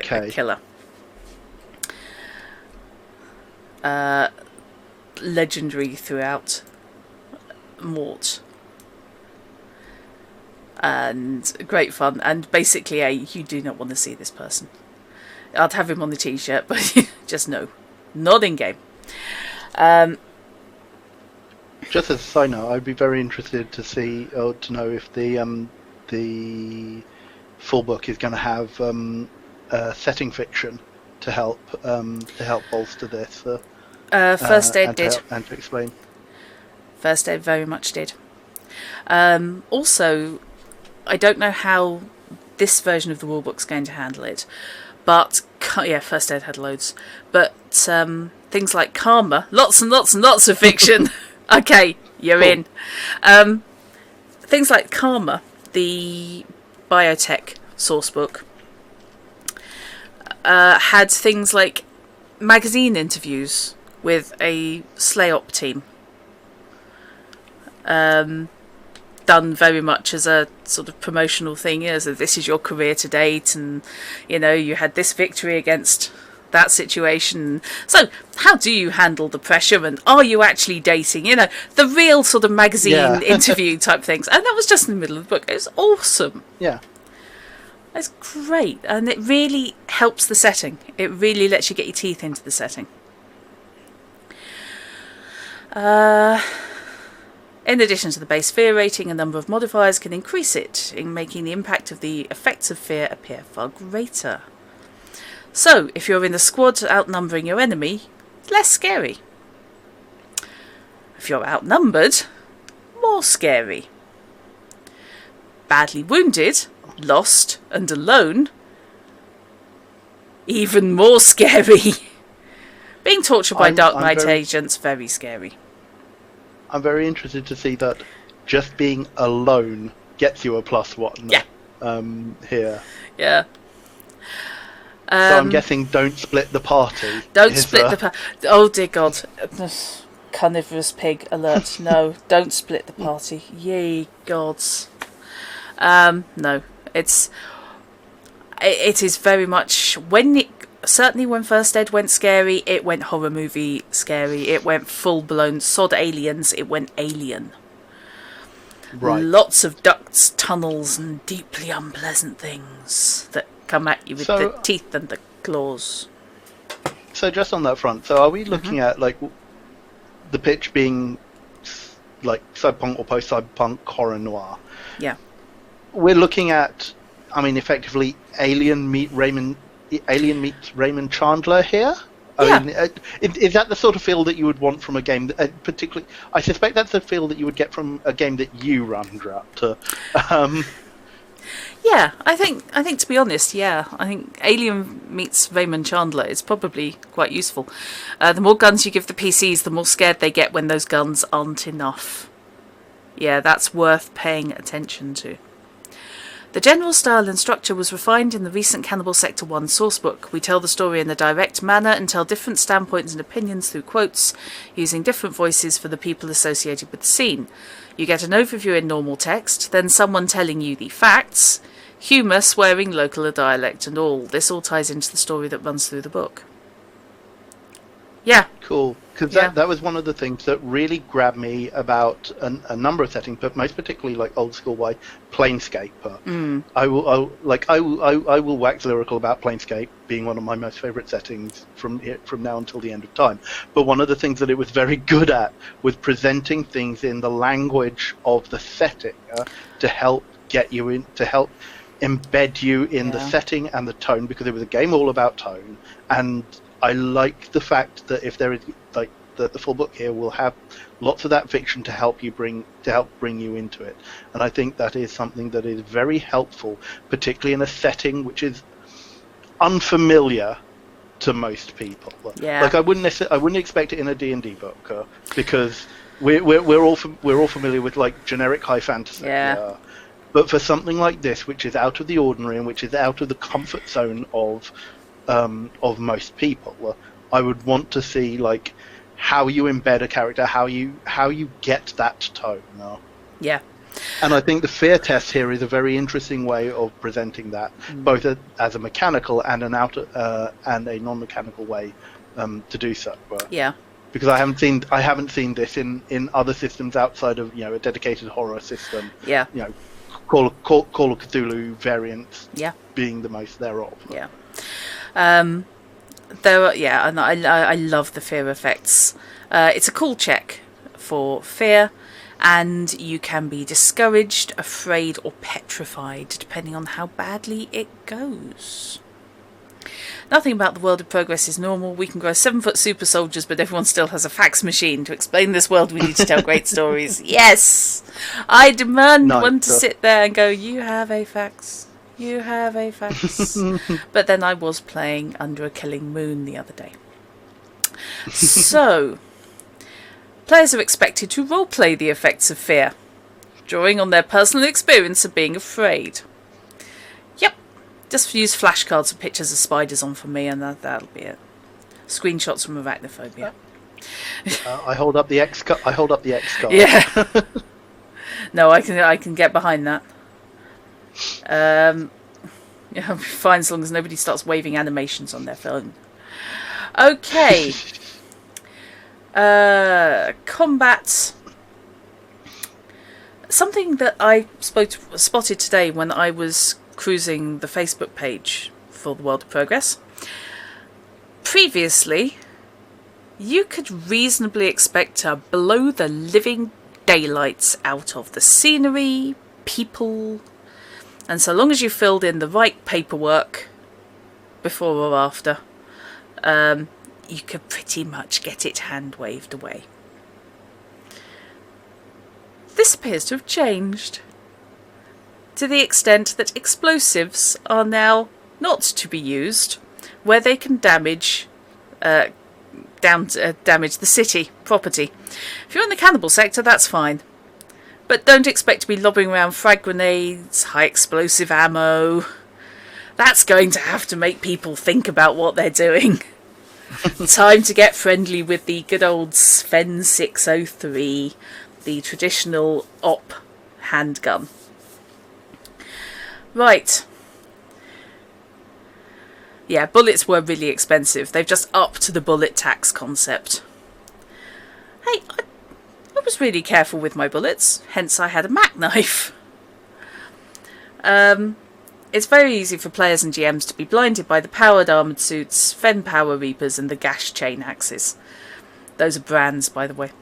It's easy to take this gear and turn your game into a bloodfest, and don't get us wrong, at times Slay is exactly that, deeply violent and gory. But at its core, combat's more likely to be represented as a fight for survival in a dark building or sewer against an unknown enemy looking to devour your soul. Nice reinforcement in the combat section about what combat is going to be like, and what the expectation is. Reinforce the horror noir that we don't, that we are not looking for this to be, hack and slash, your general hack and slash, either all the time or as a rule. I like that. I like that reinforcement constantly to reinforce your setting value. So. Yeah. Okay, so during a combat round, each combatant takes a single action from the following list: movement, hand-to-hand, ranged attack, ebus, or an auxiliary action. Oh, I like that. Covers all non-combat related activity: reloading a weapon, using a medkit, or injecting combat drugs, changing weapons. That's nice. I like the breakout of those. That's going to cover everything, and that should also stop any arguments about can I do this and this in a round. Well, the answer is no. Yeah, I suspect that's going to get new players because especially if you're coming from a system where you can do action X, you can do action X, action Y, action Z, and action A. Yeah, all of which are different categories of things, and you then look to optimize. Which one, how many of those you can actually do in a given round, and the whole, this is how much I am doing in 6 seconds. Yeah. Yep. Full rules also contain a number of other actions allowing characters to recover from the events of previous rounds, escape from combat, or perform slightly different tasks. So, as far as the quick play goes, I am liking this, and I don't see anything that's going to deter me from the full rules. When every participant has completed an action during the combat round, a new combat round begins. So you're looking at 5-second combat rounds. And this makes sense, like more so than other systems. You've got one action to do in one round, and as I say, it makes sense. And I hope that it will cut down on indecision paralysis, because you have only got a very limited. You've got a very limited set of things to go from, and as I say, in previous, you are not trying to work out what 4 things you can do in a round. I also am in love with the failed actions rule. After declaring an action, but before a combatant gets to act, situations may arise preventing the chosen action from being performed. This is referred to as a failed action. Examples may include performing a charge against an opponent who's already moved out of range, targeting an opponent who's already been killed, or performing a ranged attack but being disarmed before you get the chance to fire. I love this. In these situations, the combatant may instead perform an auxiliary action. I like. That appeals to me. You're never left kicking your heels. It's going to be 3-second combat round. That's cool. According to the subject. That's been amended. Yeah, that's cool. From a presentation perspective, I would actually have liked it to be clearer in the bit before the failed actions that you specify what you are doing at the start of the round, because that doesn't actually come until afterwards in initiative. I think that was me slipping up. Yeah. No, not from what you explained. The way it is presented here, because under combat round and actions, it doesn't actually exactly specify that you will state what you do before your initiative comes up. Possibly that comes up later in the initiative section. Yeah, initiative before combat rounds would be clearer. I I kind of put that the other way around, because failed actions only make sense once you have read the next bit. Yeah. Yes, I'd like to see initiative listed before combat rounds and actions, I think, on the whole, just for pure clarity. At the moment, they're on the same page, so it's less of a problem. But I can see potentially, if you have that dreaded flicking back and forth, then just... Right. And I love that I just adore that if your action can't come off, you're not left there going, get back to your next round. You always have options. It's nice that they did that because of the way they handled the initiative, and I really like this. I really think this is a very interesting way of differentiating initiative and combat from other game systems.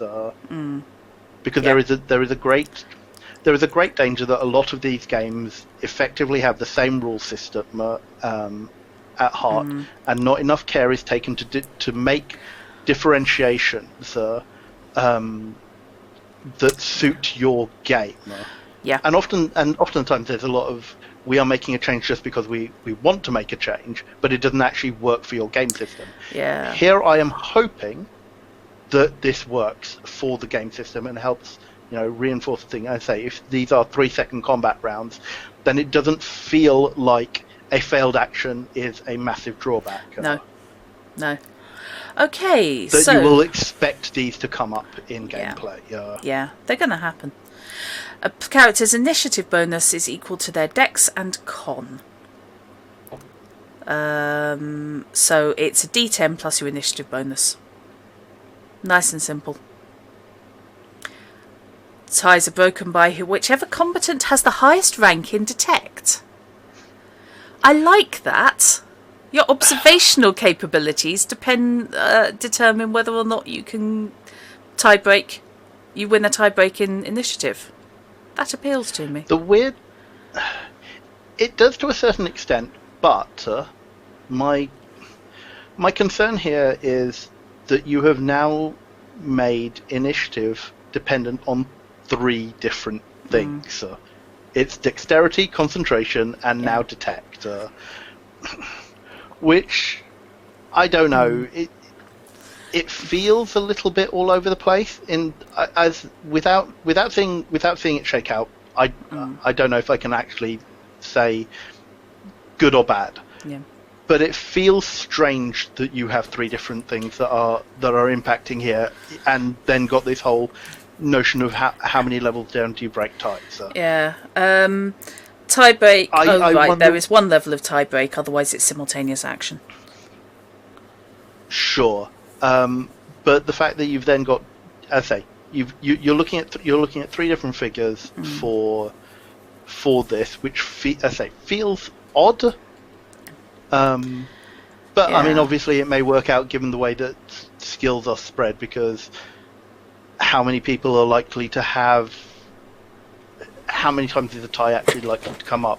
Would be my would be a question to ask, but not looking at the spread of values. Yeah. In any great deal, I don't know how likely this is actually to crop up in actual gameplay. From Subtract, you don't need to consider the dex and con during the game. They're added up in character creation, stated on the character sheet as initiative bonus. You use the detect skill to break a tie. I get that. What I'm talking about is from a character creation perspective. Yeah. Because if you're looking to build a combat focused character who will act quickly, you've got 3 different things to look at for initiative. This is one I'm looking forward. Good combo. Yeah, I think it is a good combo. I also think that I'm looking forward to seeing how it actually works out on the field, if you see what I mean. Yes. Yeah. And that's the thing. It's like without seeing it in play, it's going to be it's difficult to make an assessment. But just the design part of me thinks, well, okay, if I'm looking to build a character here and I want it to do this, I now have to look at 3 different things to specialize in, or min max, however you want to portray it. If I want to be focused in being able to act quickly in combat, I've got 3 things that I need to put points into. Yeah, it stops people being all muscle, I suppose. Well, I doubt there are a lot of systems that actually work out to a HEMA point of view, Fishy. He'll bring up obsession again, and it will, but that's a whole different session. Okay. Outside of combat, players and the GM may use the relative walk and run values of a character's race to determine their relevant speed compared to each other. During combat, it becomes more important to track movement more precisely, which makes sense. Okay, and we have different move speeds. So, movement during combat's measured in short distances. While people are unlikely to be doing a great deal of walking during a firefight, short dashes to reposition, gain better cover, or close the distance are often the aspects of combat that turn the tide on the outcome of a battle. Okay. You may move up to your run value in meters as your action. This is dashing at full pace. That also makes you harder to hit, because you are a moving target. That appeals to me. Charging into combat is a risky but potentially deadly manoeuvre. Results in both combatants being locked in hand-to-hand combat, but with the added benefit of the charging impact. The downside to such a manoeuvre is that it can be hard to stop and maintain balance if the strike is unsuccessful. So, risk-reward situation. Okay, there's a deliberate standpoint here. Using a combat stat and a think stat means that intelligence and wit allow for a bonus in the same way as brute speed. You can be as physical as you like, but without brains to back it up, you might still not act first. Okay, you can get behind that. It'd be nice to see it in the wild. And yes, that does mean that we're going to have to run this. Oh gosh, the horror. Actions are declared in reverse order, so slowest person declares first because the person with the quicker reactions gets to see what's going on and act first. That makes sense. Right. Hand to hand, fist, teeth, blades is a benchmark of operative capability. While gun sales are significant, the high rate of bullet tax makes firing your rifle an expensive proposition. On top of that, TV ratings logged by Gore Zone, The Killing Floor and Crunch Time have all proven time and time again that melee weapons, martial arts and stormers pulling people's arms off are exactly what people want to see. Beat him to death with the wet end, mum. On the streets of Mort, civilians, gang members and other unsavouries will arm themselves with knives, bats, chains and all manner of other accessible weapons. For ops, the melee weapons catalogue is far more diverse from powered swords and fists to the feared chain axe. Just going back a little bit, if you don't mind. No, okay. So the combat movement, again, really interesting, particularly given that it then whilst you have a movement action as one of the things you take during a round, you can walk during an attack. Yeah. Or you can walk to position yourself during an attack. What are the sorts of values that we're looking at here? Because like from a first aid perspective, what are the walk run speeds of a human? What sort of distances are we talking about here as movement in combat? Yeah. Because obviously it's not going to be D&D expectations of I can move 30 foot in a round, and still act. Okay, jumping ahead to the character. I made a note of where the character started. I'm not completely an idiot. The Stormer, Malice the Stormer, can do a walk of 1 meter and a run of 4. Human can close 1 meter to step in during a melee attack or when taking a shot. And run at 3. So we're not talking ridiculous figures here. No, we're not talking stupid. I like that. Yeah. I like that. Yeah, that really appeals to me. Okay, so... I mean, even as we're talking about these are, unrealistic settings, there's unrealistic and then there's, too ludicrous to comprehend. Yeah, you need a level of realism and a level of reasonableness to plug everything else onto. It's the verisimilitude and the kind of things that you would do. Look, after drinking gin, come on. I technically have an English an A level in English literature. Let me use it part of the time. Sometimes. I got in I actually got in trouble because I did science at university. Yeah. I got in trouble in my biology essay for using words according to their dictionary definition, but not necessarily their scientific definition. Particularly with the word "to cleave," because cleave is both Yes. to split apart and to stick together. Yes. So in a scientific context, it is always to split apart. Yep. I had a long argument with my biology self tutor about that. Oh, I bet. You strike me as a nightmare on the quiet. Right. And you seem so nice. Right. Okay, so... I am nice. Yes, you are nice. Yes, absolutely. Insert angel emoji. Yes, absolutely. Hello. Right, so... Vibro Saber is given as the sample melee weapon. Sorry. Uses the melee weapons skill. Does a D10 minus 2 damage. We have variable damage. If I recall correctly, first ed, you pretty much had fixed damage. Every gun did the same amount. Depending on how well you hit. So we have variable damage, yay. But we have a minimum damage floor. Yay, fixed is gone. So, if you get hit with a Vibro Saber, it's doing a D10 minus 2 damage with a minimum of 4. Even a minor hit is going to do 4 points of damage to you. I like that. If you get twatted, you're going to take some damage. Nice. I like that. If it was fixed damage in first ed, I like to switch to variable, but because that allows for the ebb and flow of combat. Yes.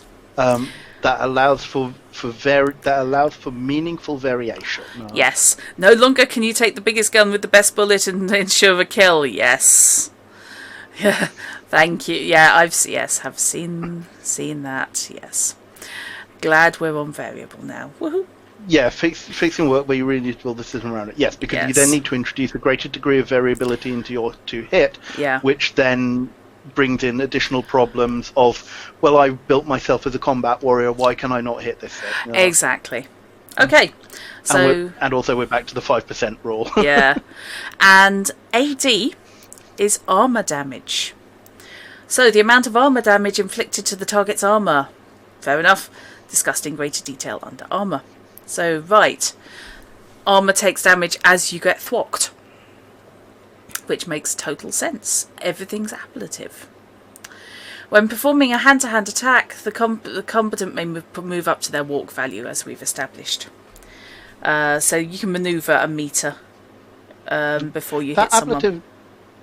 That ablative nature of armor is something that I find very interesting, because you only really see it in modern and future settings, and more often future settings rather than modern or past historic or fantasy. A lot of like medieval fantasy settings. I can only think of one fantasy game that does it, and that's Witcher. Which has your armor drop every time you take damage that penetrates it. If damage has gone through your armor, there is a hole in your armor. It is no longer as effective. But yeah, that's about the only fantasy game I can think of that handles it like that. I just find that as an interesting design point. It is, yeah. It's odd. It's just something that, yeah. It's almost become ingrained as a genre thing.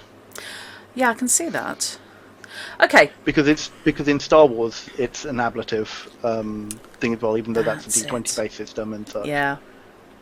So again, we're looking at future settings. Okay, so all attacks require an active skill roll. So it doesn't matter how good you are, nothing is mundane. Unless presumably they're asleep. Right. Okay, hand-to-hand sample modifiers. Charging a target. -1 to your success die. +1 to your skill die successes, so harder to hit, but if you do, you get a better result. I like that. Target charged you or moved more than their walk value this combat round, -1 to success die. Moving target. Target uses a defensive modifier, -1 to all dice for each skill rank allocated to defense. Ooh, that's nasty. Dodging and being mobile in combat makes a hell of a difference. Oh, I like that. It encourages people to move and make use of the environment instead of standing there going, I hit him, he hits me. I hit him, he hits me. And just slugging it out, because if you're moving around, you're imposing penalties to there to hit. Because you're being ducking, weaving, milling. I like that. Which is something that ties into the defensive maneuvers bit, which I'll let you talk about before I say anything. Yeah, else. I was just about to. When using a defensive maneuver, you can't use the ranks in your skill to roll to hit back. Yeah, this is the thing. Biggest potential for modifying an attacker's roll to hit comes from the defender performing a defensive maneuver, using their own weapon proficiency to parry or guard against the oncoming attack. It's a short combat round. I can see that. The decision to perform a defensive maneuver must be made before the attacker rolls to hit. So after they've committed to their strike, but before you determine whether or not they've hit you. And that is correct.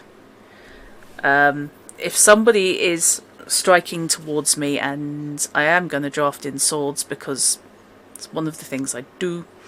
If a sword is coming towards me, I am not going to wait until I see whether or not their blow is actually going to bisect my skull before I decide to make a block.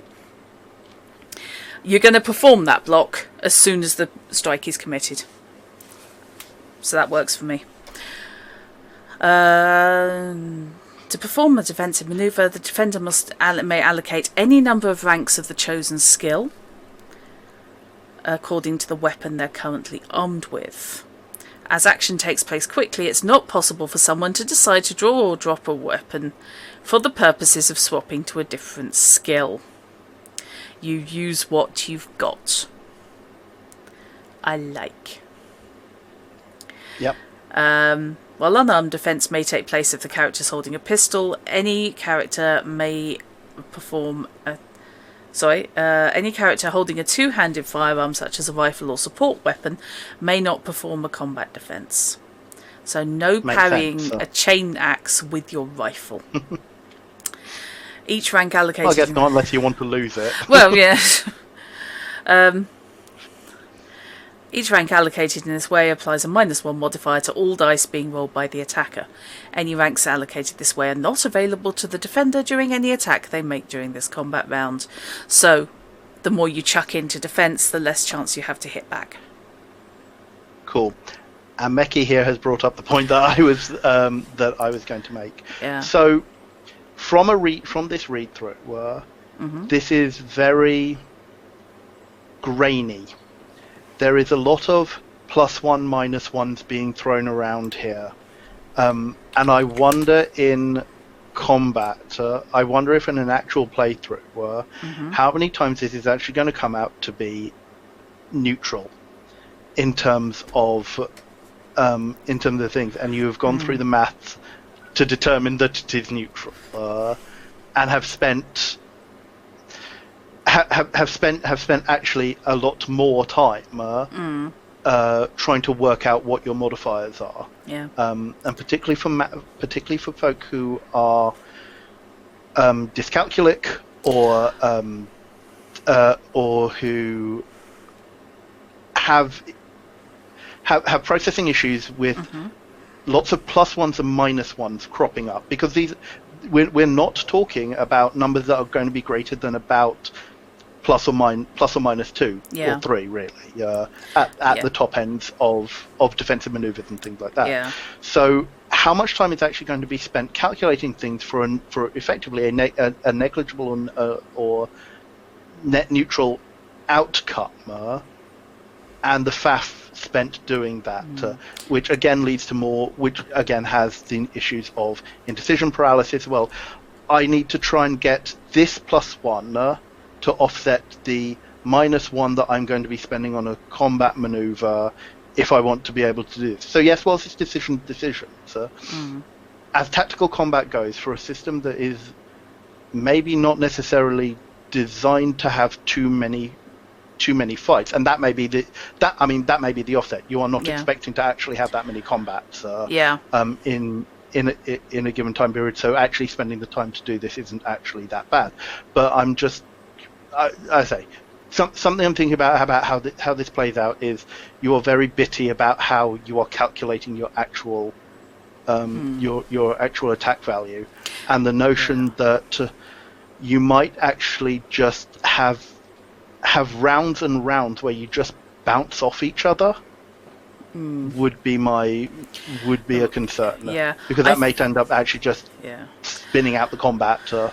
I think that is one I think is going to have to be looked at in the wild, because yes, I think possibly once people get the hang of their own capabilities, at least as far as things like defensive maneuvers, how many points they can chuck in.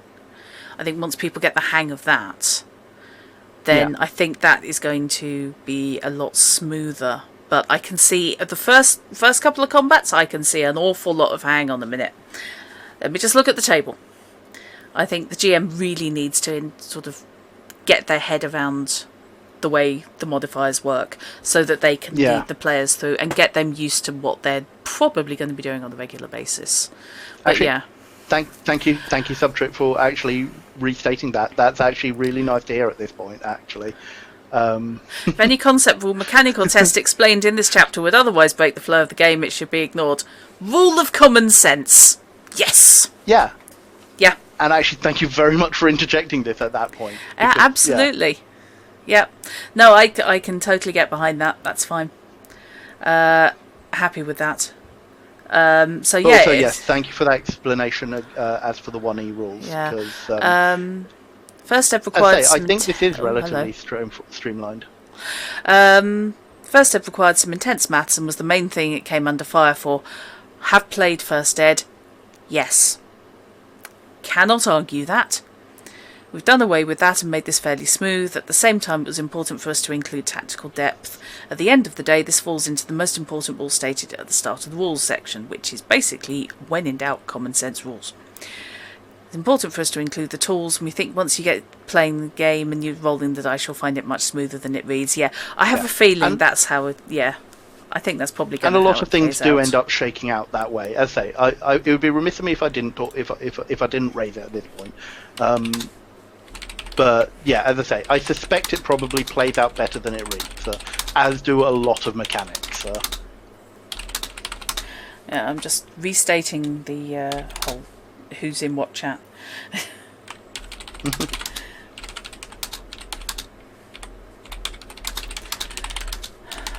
Cursing OBS. Right. No idea. It took 4 goes to go live. Right. Yeah, I wonder if Twitch is then playing up and not actually hosting it properly for some folk. It might be. I have no idea what's going on. I'm just happy to have got this stream out. Okay, so scooching on through. Resolving hand-to-hand attacks. If the roll to hit was a failure, attacker's action ends immediately. I don't think that needed stating, but fair enough. If the roll hit is a success, the defender's been struck and will suffer damage according to the profile of the weapon. Fair enough, and it's a nice clear table. Natural weapons, which is a thing. Sharp teeth and claws. Now, yes, carrion, carnivorous pigs. I know I'm harping on about the carnivorous pigs, but I still have moments. Are going to have natural weapons, but so are things like stormers, which are all teeth and nasty claws. You're now watching this on your phone, Fish. Don't know why Laz is lagging so much. Yikes. Oh God. Carrion versus Stormer. Yikes. Right, so yeah. You have natural damage. So a punch Kick does strength -2. Stormer Teeth and Claws do strength -1. And spot the person who hasn't gone through all the characters yet. Nephron does beak damage of strength -1. So only Stormer's Teeth and Claws do armor damage. Otherwise, it doesn't incur the ablative because it's impact. Do we have Avon stroke Kenku in this setting now? I think we might do. I think very shortly we're going to buzz up and have a look at the character races. Nothing says you can't afford a blitzer like a Fen 603, yes, Shithawk. Yes! I know the BLA blitzer is not in this quick play. I'm really hoping it's still in the main rules because I adore the BLA blitzer. Which, if I recall correctly, is a 50 cal handgun. It's a revolver. Excuse me? It's a revolver that fires, but this bat is big. It's brilliant. It's so You're much talking fun. about a hand cannon. Yep. Yes, I am. Wow. It was one of my absolute favourite weapons. Okay. Firefights are swift and brutal and expensive. Since the bullet tax was implemented, drastically raising the cost of ammunition, more and more operatives have turned to melee weapons to satisfy their needs. Doesn't stop guns being manufactured, but it does mean that you're probably going to take out a second mortgage if you're using full auto. 12.7mm revolvers. That's an interesting setting thing. So is that as a design point to try and minimise the use of ranged weapons or firearms? I think yes. The Blitzer is still in and still costs a fortune. I spent most of my starting funds on the Blitzer with the character who had one. Basically had that, a coat, and was homeless. But had a BLA Blitzer and about 2 pockets of ammo. That was it. So yeah, I'd be interested in why that is the case, and I don't expect you to answer that here, Subtrue, but just as a point of curiosity about the setting, I think I'm interested in that. I strongly suspect, as much as anything, you're less likely to go wildfire and damage things with a melee weapon than you are with a gun, and also that melee damage is what people want to watch, so makes for better TV. Makes for better media. Either way, it is an interesting way of doing the setting. Yes. Okay, so way guns are written up is very much the same as hand-to-hand weapons. You have your damage, you have the skill it uses, minimum damage, and how much it takes armour. Rate of fire, how many rounds the weapon is capable of firing in a single volley. The more rounds fired, the more likely one will hit its target, but the harder the weapon becomes to handle. Recoil is a thing. Quite a biggie. And specifically, the recoil of a weapon is the measure of its kick or how hard it is to keep it steady. Whenever different rates of fire are available, each will have a listed recoil, separated by a slash. In the example above, which is, that would be the Fen 603. The weapon has a recoil of 0 when firing 1 round and a recoil of 1 when firing 3. So a 3-round burst, and you're looking at a weapon that's harder to hit with, which makes sense. But keep it single shot and you can target shoot. Range, 60 metres, in this case, 20 in a clip. That's nice and clear. I like those. The stats blocks are very much nice and clear. Yeah, very clear. Like, I have had no issues whatsoever about the way information is presented in this in this quick start. It is super clear. Yeah. And generally everything is in the place that you would expect to see it. When you want it. And also, I mean, while we're on the design per se, including some of the quotes and the fiction in the quick start is really nice. Thank you very much for doing that. Because it helps reinforce this, particularly from people who may be new. Yeah. The flavour text is always appreciated. And it's nice that... Put it into a quick start is super unusual and really very much appreciated. The bullet tax occurred firstly to reduce collateral damage, but eventually the TV ratings determined melee was more popular, so bullet prices were stranded to force the TV ratings. Second Ed continues this story with some insight to what happened when operatives tried to boycott the ammo manufacturers to try and get them to bring prices down. It's fair to say it didn't go well. This becomes known as the fall of Hesh. Hesh being high explosive squash head. So, nobody's using that anymore, I'm guessing. Right. Okay, colour me very intrigued about the setting info. Like that. Regardless of a weapon's rate of fire, only one roll to hit is made. The implications of being hit by multiple rounds in a single volley is discussed under ROF. Okay. So fair enough. Looking through the ranged weapon rules, this is a system where there is more tactical nuance to using a firearm than other systems I have seen. Which again, interesting design point. That there are more drawbacks to using. I mean, recoil as a penalty here is very interesting to see. It's like there is a lot of things here dissuading you from using a gun, and both as a mechanical tactical decision and as a in-game setting thing. Again, really interesting design choices.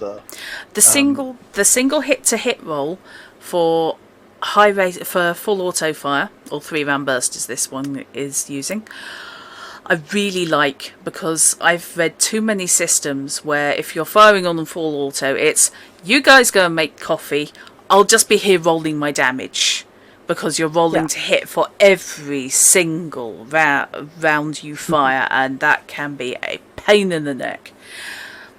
And the same thing goes with like rate of fire on arrows in a fantasy setting. It's like, I have multi-shot. Yeah, okay, go away, make a cup of tea, I'll come back at the end of the round. I mean, we're talking about like those sort of systems, combat rounds anyway. 30-second combat round. Okay. Yeah, so no, I like that. It smooths things off without making it unrealistically chunky. Yes. Yeah. Then we have various modifiers to your attack. So your target is in cover, they've been moving. Your recoil imposes a penalty. If you're firing blind, it imposes a penalty. Funny that. Hide behind something solid and stick your hand up. Oddly enough, you're not likely to hit. Burst fire lets you re-roll your success die. Full auto may re-roll any or all dice. Okay. So spray and pray is worth doing, but you're probably not going to hit next round. So, we'll gloss over, because I think most people know what cover is. And I've spent way too much time on this, because I didn't intend to do quite such a detailed dig in, and I'm really sorry about that. But I'm really enjoying reading this. Okay. Nice little codicil that I did trip over last night. A weapon must have the required number of rounds left in its clip in order to use a specific fire mode. As some weapons are not able to fire on single mode, it's possible that there may be fewer rounds available in the clip than the weapon's lowest rate of fire. When this happens, the weapon's lowest firing mode is used to empty the clip, applying a -2 damage modifier, because fewer bullets are heading out than you would normally expect. This was nice rule. I like that. Yeah. So very important with suppressive fire weapons.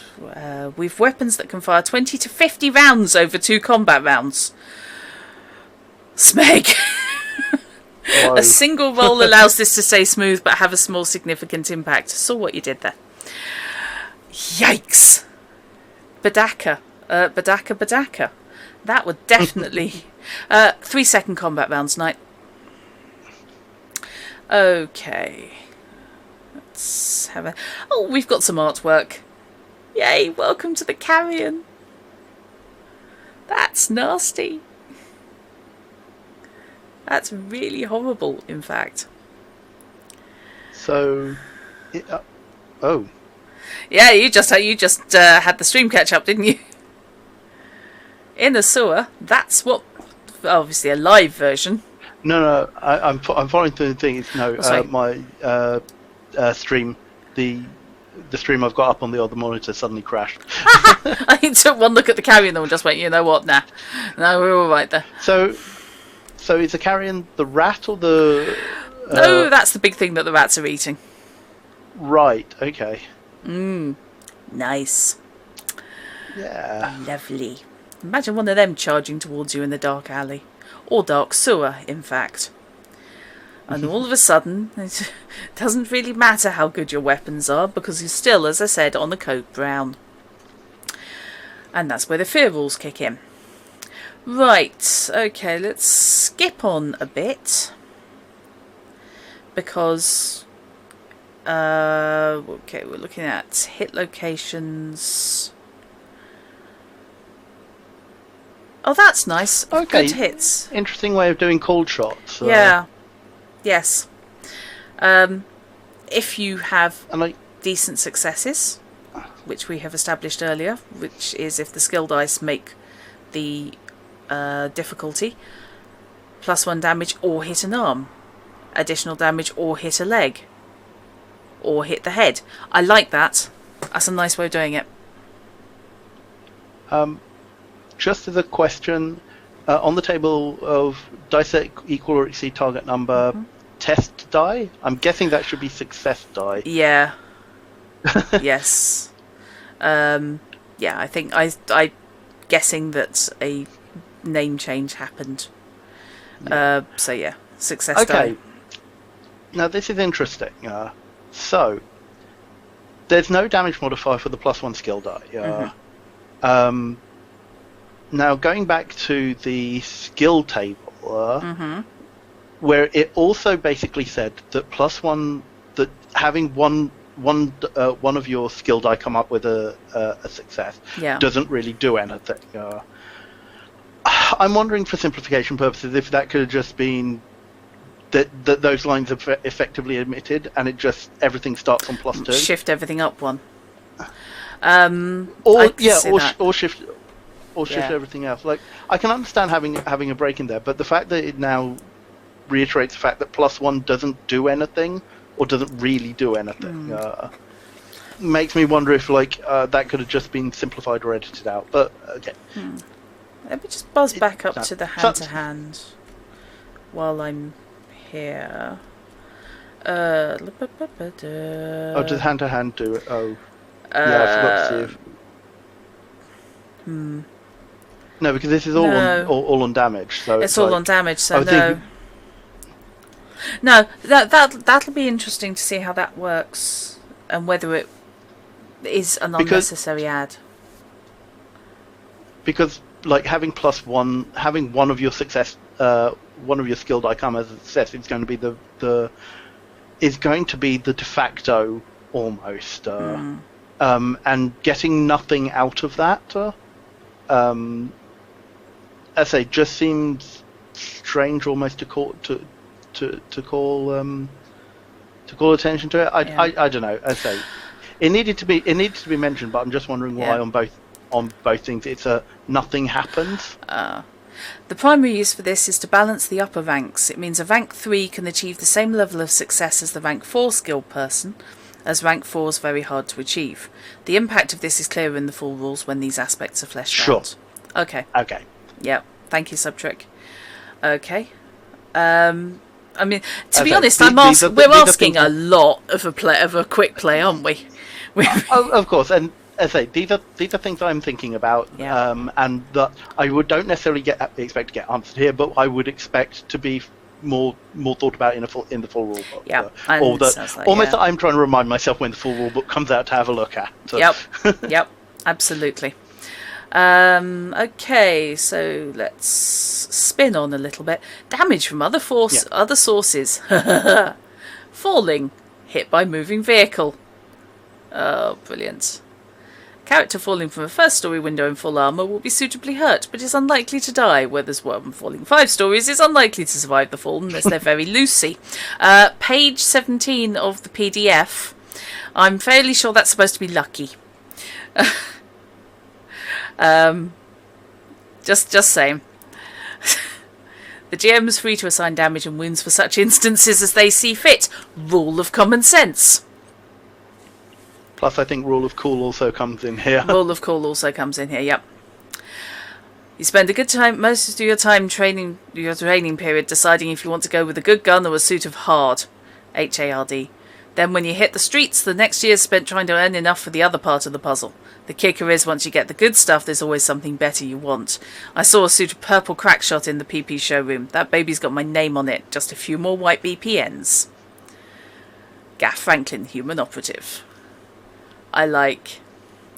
Given the uncensored brutality most operatives face, it should go without saying that armour's often the first purchase a new op will make. Yes. Even your average street ganger is likely to wear an armoured vest or jacket. Yes, very much. Damage is horrible. Wear armour. So. And the good old body blocker. Protective value of armour is a measure of how effective it is at reducing damage. Makes sense. Resistance. Armour's capable of taking a certain amount of punishment before it becomes compromised. So, how does that work with the damage modifier? After all damage modifiers have been added, a weapon's damage is reduced by the PV of the target's armour. Any remaining damage reduces the target's hit points. Fair enough. Most weapons inflict armour damage alongside regular damage. Armour's resistance is reduced by weapons' armour damage. Right, that's how the ablative stuff works. Right. Okay, so blocker has resistance 12. So you can take, say, a dozen blows doing -1 to your armour damage. -1 to your armour until it's basically holes and not doing any more. No use. Which, if you get shot with full auto, could happen quite a lot. Right. There's a reason not to get hit. 0, you're dead. 0 hit points, you're dead. Additionally, when the character's hit point total drops to fewer than 6, they gain the critical condition until their hit points total is returned to 6 or greater.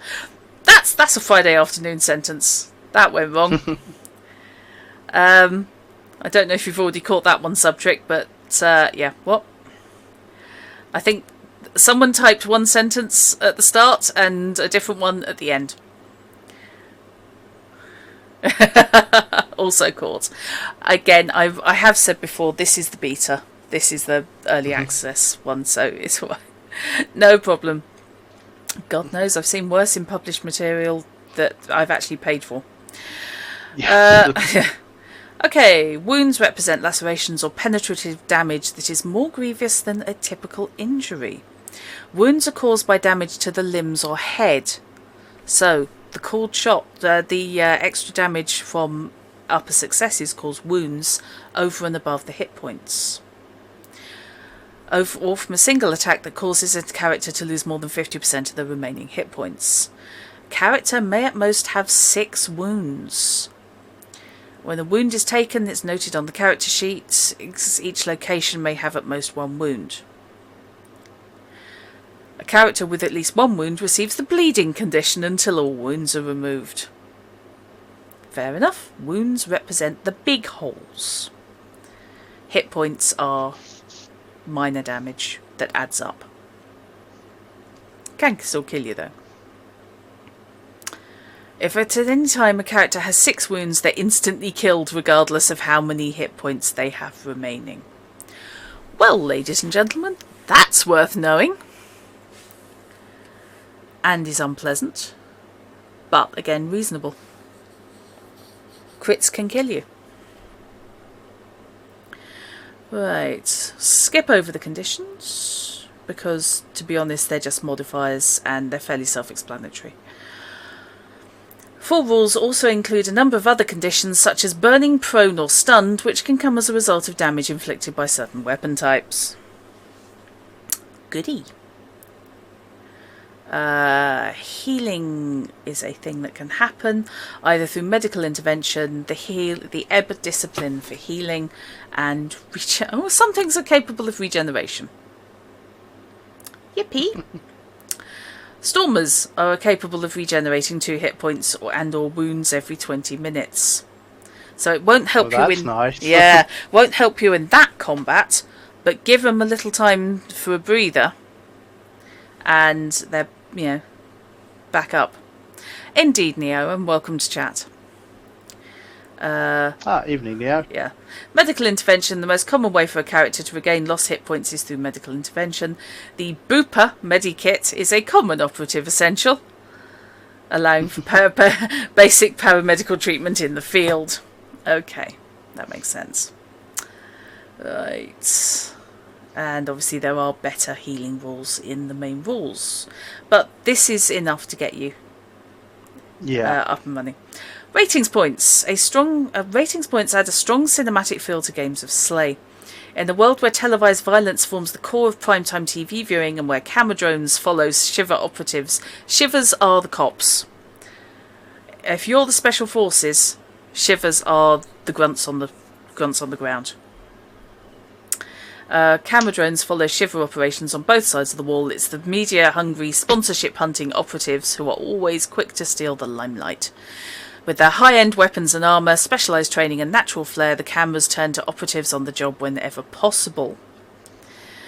You gotta look your best. You never know when the sponsor scouts are looking. That's why I always wash my hair with Flaxbing Quick Go. Hey, where you going? Meredith Meggie Pins, human operative. Squad swinging chains. I like that. I do like that.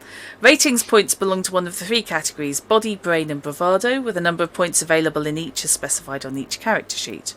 At any time during a game with the GM's approval, ratings points may be spent to perform a feat. Each feat has an associated cost as specified below. They are cinematic moments that are awe-inspiring and help create spectacular action. I like that. Players have access to all feats regardless of their race or training package. So... Thank you. That is really nice, actually. Let's not differentiate by race. Yeah, that works. Body feats. How did you hit that? Sometimes the most seemingly impossible shots can strike its target beyond all odds, passing through windows and finding the tiniest crack in cover. Remove all negative modifiers to hit from any ranged attack. Impossible feat. When faced with a physical situation that would otherwise be seemingly impossible, the character experiences a sudden rush of adrenaline, allowing for incredible feats, and I bet it gets recorded in slow-mo. That's your trailer shot. Tear right through them. Characters love extreme violence, especially violent hand-to-hand combat. The greatest ratings come from seeing a combatant torn from limb. This feat may be used when a hand-to-hand attack inflicts a wound. The target instantly loses an additional 4 hit points. Cinematic. I like this. Brain, everyone deserves a second chance, and second chances make all the difference. Use this feat after failing any no or concentration-related skill roll, and you may immediately re-roll. I just read about that yesterday.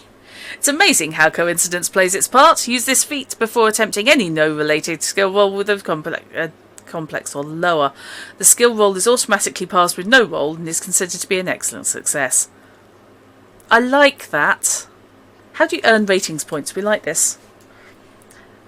This adds a nicely cinematic gloss to a game that could be a bit difficult, a bit complex, although less maths heavy than the first ed. Much. Lucky guess. Sometimes blind luck is all it takes to solve a problem. Use this feat to apply a character's full luck stat, regardless of its current value, to any no or concentration related skill roll without spending any luck points. But that does blow 2 ratings points. Bravado, charming smile. It's the ting power. This feat may be used to add +2 to all dice during any charisma-based die roll. Come and get it. That's the taunt. That's a tanking taunt. Pure grit, the character summons all their willpower facing whatever the world of progress has to throw at them. A character may use this feat to remove all ongoing effects of fear and to make themselves immune to the effects of fear for the duration of the current encounter, scene or situation. GM's discretion. Whoa. Okay. Save people and impress the cameras to get a ratings point. We like that. And when spent, they're gone. That's nice. I like that because it means that you're thinking about generating cinematic moments. And you don't have that permanent pool to spend. You have to put the effort in. Cool. Also, a huge success or a devastating failure will award them. There is your little bonus for failing hard. Right. Nice. Okay. Okay, we covered. I'm very glad that they added that. That there is a way. That there is a way to earn these points, that is not necessarily reliant on the way you play. Yeah. Because this is where we get. Because if it is purely dependent on the way you play, you end up with the situation of both like the advantage dice the inspiration dice in D&D 5e, but also like the stunting mechanics from the various White Wolf games, which has a tendency to, which whilst they sound great, they reward players who are overly talkative, and have a potential to be awarded because somebody talks for longer and says and overrides the ability of either other players to speak or disadvantages the shyer players at the table. Nice to see that there is a way of getting it that is a purely mechanical driven thing that isn't just GM's discretion to award them. I like that. It benefits the players who are less extrovert. Correct. More nervous. And dear God, how long did it take me when I started role-playing to stop asking, can I do X? Yes. And I'm not desperately shy. Well, I'm a bit, but not desperately. But I have seen it in like games of Exalted, and especially where where quieter players can feel overshadowed by those who can talk more, by those who are more charismatic, by those who can hold the GM's attention for longer. Yeah. And it's nice to see that there is at least partway in the system that you can earn these rating points that isn't necessarily just I talk and bedazzle. Yeah. And also I require a soundboard with the mournful trombone for purposes of, somebody face planting a wall instead of jumping from a rooftop. But that's just me. Okay. So, we went through Ebb earlier. Basically, pardon me. We talked about drugs earlier. We talked about drugs earlier. Again, really like that. Yeah. I really like that box, actually. That box list is very, very good. Yeah. Okay, so we kind of spin on slightly. An Ebonite character. To use an Ebb discipline requires two things to happen. They have to blow a flux point and make a calculation test. Calculating the Ebb is an action like any other. If successful, allows the Ebonite to use the Ebb discipline. Okay, I can get behind that. That works. And let's have a look. Flux is a finite resource. It's important that Ebonites can be generated. The natural flow of the Ebb passes through Ebonites constantly, again allowing them to regain 1 point of spent flux every 2 hours. So you can burn through your flux, thus losing your access to your abilities, but eventually, with sufficient rest, you'll recover. In the full rules, ebb tests have their own margins of success and failure rules, which seems to some interesting outcomes. Ooh, you little tease. Okay. But yeah, we basically whizzed through earlier. We had a look at the ebb abilities. So, we have a list of the hardware. So the goodies that we can expect people to be using in the quick play. Vibro Saber we looked at earlier. Ebb Sword. Okay.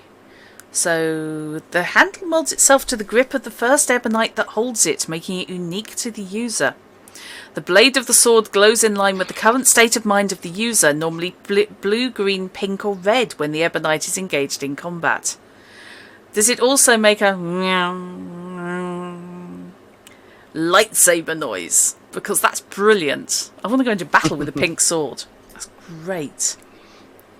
And it allows you to spend flux to do extra damage through your sword.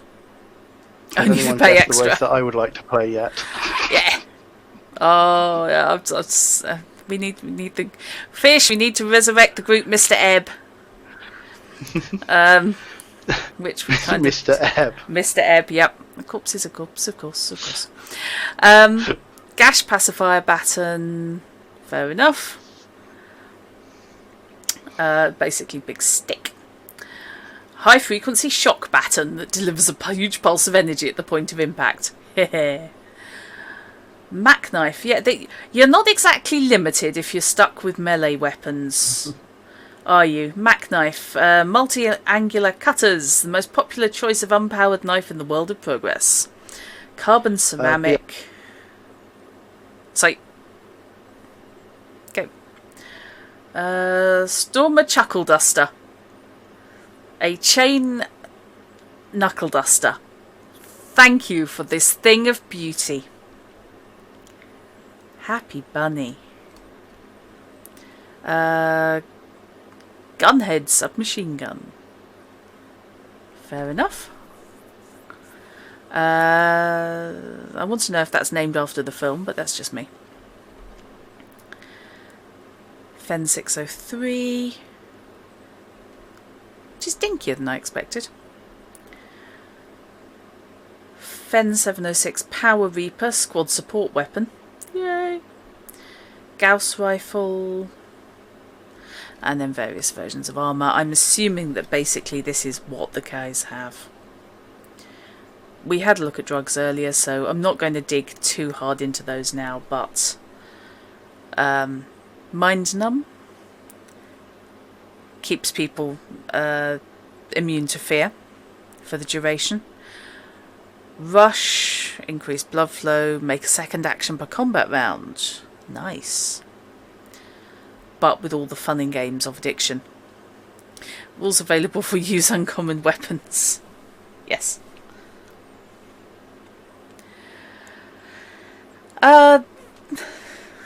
I suspect that might be a full rules situation, Meki, but it may well also come down to rule of the GM, common sense when in doubt. And yeah, I would imagine the Stormer beating you to death with the wet end of a bench would probably be quite cinematic. Right.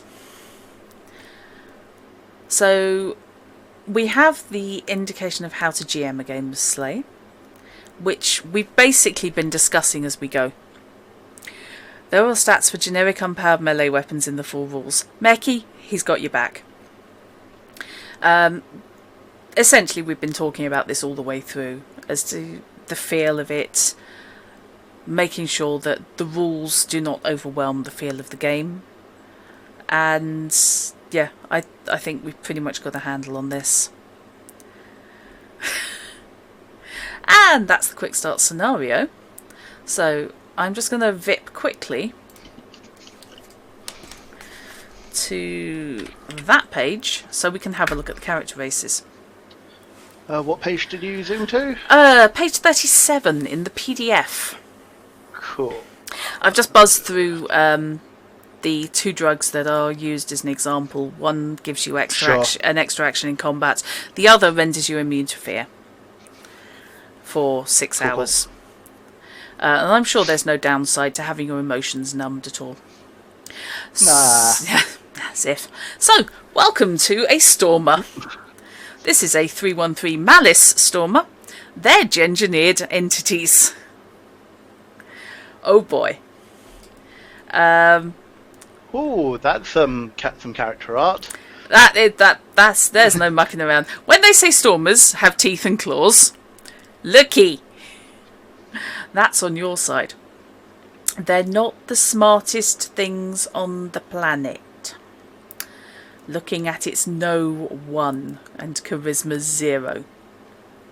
But they are very good at hitting things terribly hard. They're not really touching it so much here, but the package, you have different training packages for the Slay Ops. So this one, Close Assault, I think we can probably expound upon what that is. It's probably hit things really hard. Disturbingly, the Stormer has Torture as a skill. On the other hand, that really doesn't shock me, to be honest. Looking at it, they're nasty. Stormers are SLA Industries biogenetically grown soldiers. Standing over 2.5 meters tall, the Stormer is the ideal operative for situations where pure muscle and combat prowess are a priority over rational thinking. Stormers have huge muscular frames with enough strength to rip a man's arm off, and they do regularly. A Stormer, however, is not gifted with great speech nor attractive looks. In fact, the head resembles a skinned horse with its face peeled back. Thanks for the illustration. The Stormer is without a doubt. We really needed a close-up of that. Yeah, we needed that in detail twice. They are the most terrifying assets SLA Industries have at their disposal. Can you imagine an army of them charging towards you? You'd just be going, no, you know what, mate, I'm out of here. Gaul is an irate, aggressive example of the Malice Stormer. They rejoice in settling confrontation with a swift blow to the head and will close in on anything they perceive as a threat.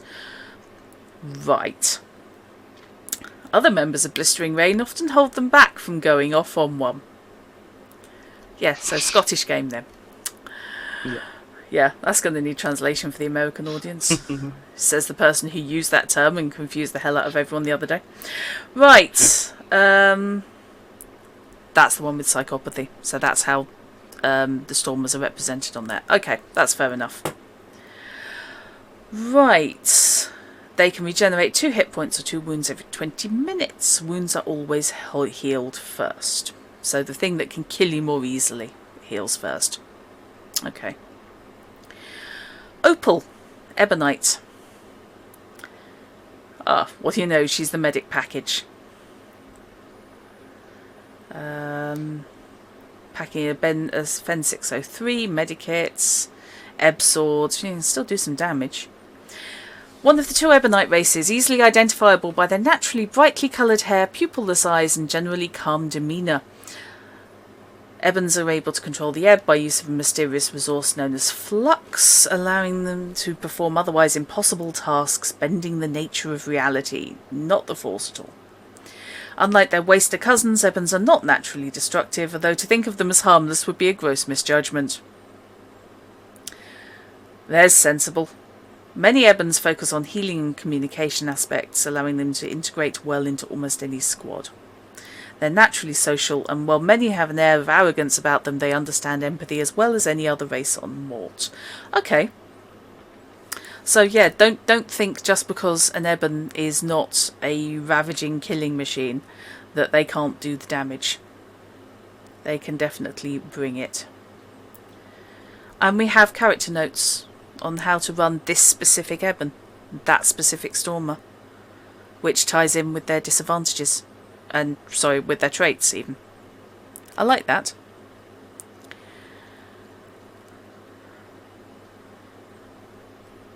Okay. Oh, right, okay. Neophron.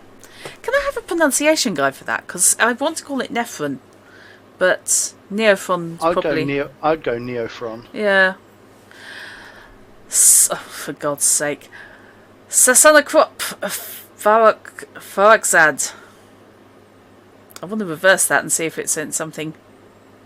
No. Neophron. Okay. Package investigation and interrogation. Bet they have fun with armour. Right. Neophron are avian humanoids, never would have guessed. They do not have wings despite having a feathered plumage covering all but their hands and feet. Their heads are especially bird-like, and there is a wide diversity of colour and shape, particularly among the beak and eyes. The majority of Neophron entering the world of progress are tall and slender, with refined and graceful mannerisms and gestures. They acknowledge their light, delicate physical frames and never take excessively combat-driven training packages, much preferring the more cerebral-based careers within the company. Well, that makes sense if you're descended from something with lightweight bones designed to fly. Heavy combat, less interesting. They take pride in their appearance, regularly wearing smart suits or attire that makes them stand out from the gunslingers of SLA Industries. When they do wear armour, it's often light and manoeuvrable, something they have little choice over, as most manufacturers simply don't make helmets that will fit a Neophron's head.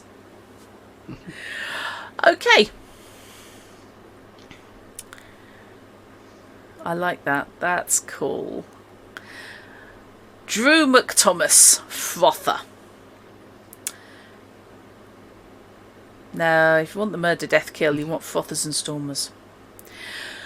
Frothers appear human to the untrained eye, be it on the bulkier, more physical end of the spectrum. Despite the extremely similar appearance, they're in fact an entirely different race, originating from a distant part of the planet where tartan-wearing, clan-based culture revolves around the use of hard drugs from an early age, which leads to most adults salivating constantly like rabid dogs.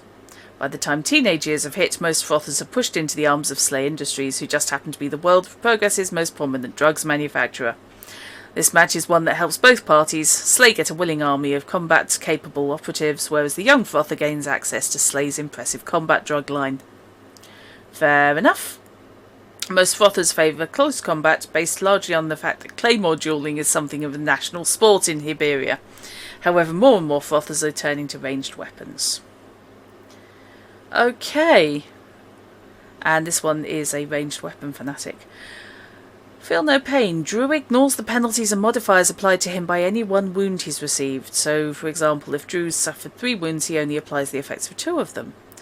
Oh, that's nice. That's a bit good. Any drugs used by a Drew are considered to have an additional 30-minute duration because he's a drug addict. Okay. I think all frothers have the drug addict trait. I think that's just genetic. Tammy Hardsnip. That's an ace away from something rude. Strike and sweep, and she's actually human. Or possibly he. Tammy can be either. Humans, the most prominent species in the employ of SLA Industries, one of the most common races on Mort, only outnumbered by carrion and rats. Well, that gives them their place in society, doesn't it? SLA loves humans. They're adaptable, fit well into almost any situation, able to learn at a considerable pace, and are generally sociable. As one of the few races that have the whole breadth of training packages that SLA have to offer... Oh, are we talking about humans or rats here? Potato, potato. They've proven themselves as capable marksmen, gifted assassins, excellent investigators, and suit-wearing corporate academics. It's your traditional humans are the jack-of-all-trade and masters of none. Yeah. They're generalists, which is fair enough. Tammy is friendly and outgoing, but knows when to tell the rest of her squad to shut up. I like her already.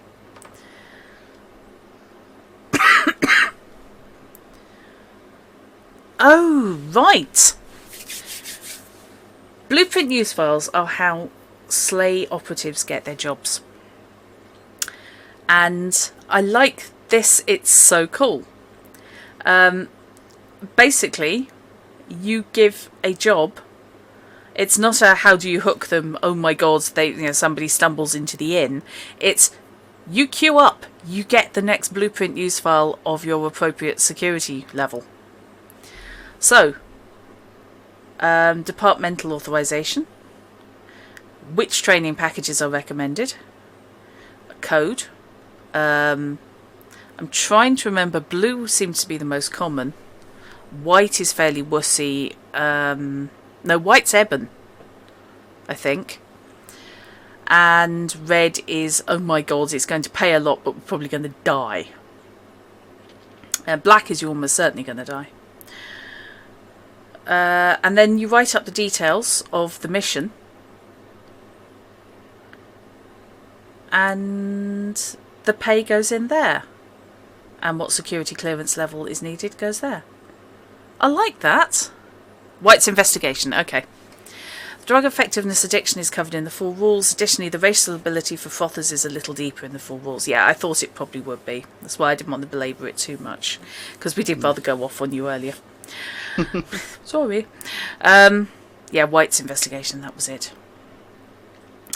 So yeah. And we have blank NPC slots. Just for a basic, I said basic, huge quick play. I am well happy with the amount of detail we've got that would allow you to carry on play. Hand to her, and we have quick reference tables. Welcome to the page that will get printed out straight off. Yep. Thank you very much for including that.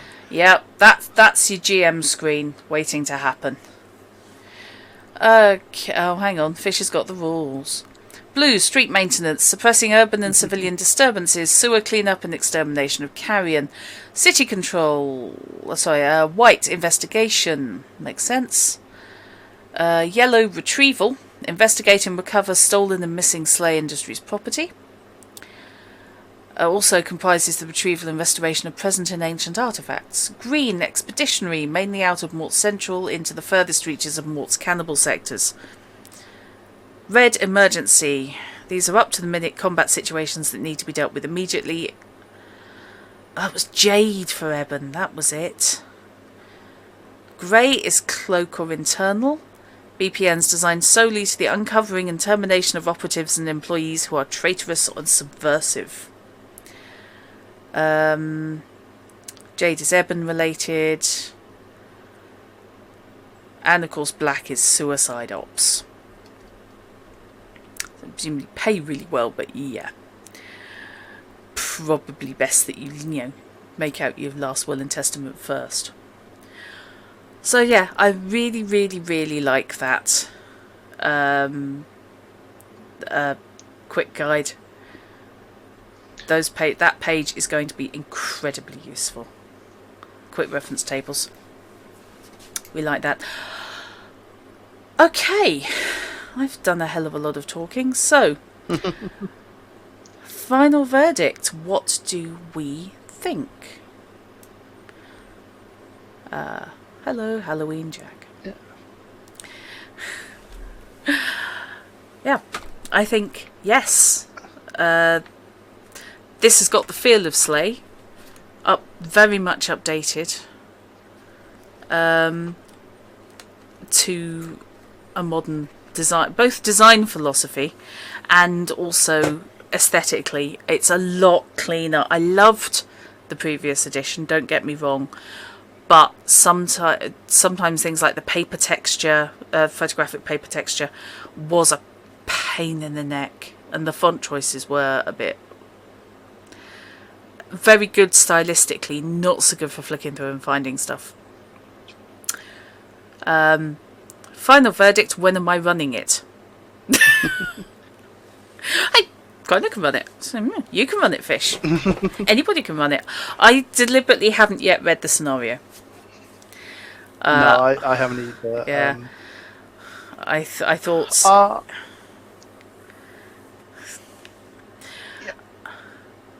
Sorry, you thought... No, I thought I'd wait and see who of Hint wanted to actually run it first before diving in. Sure. Just in case it was somebody else. The scenario is what we call the classic blue BPN. That makes sense.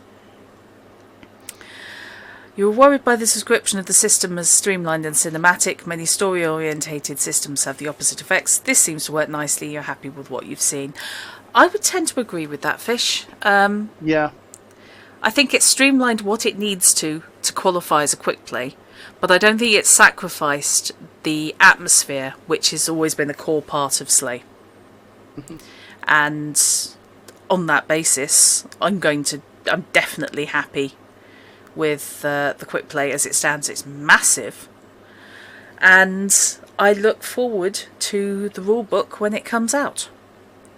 And we're following that with great interest.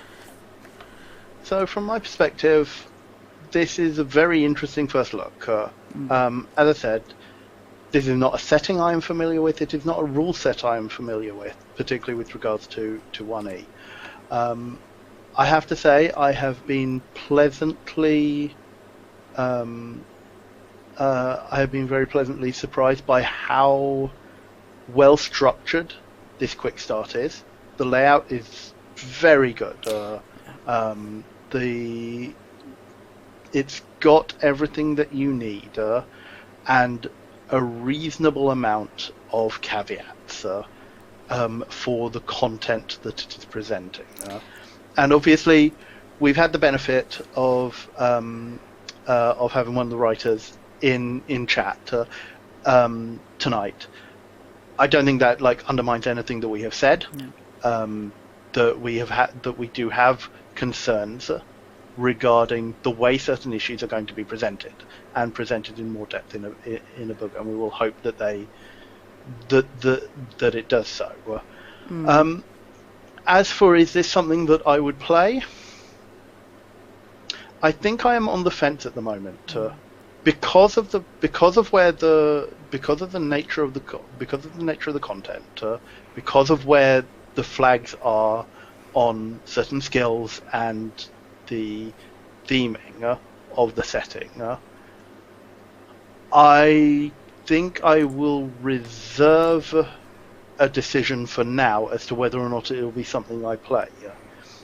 I really like the setting, and as with a lot of games, I really like the setting.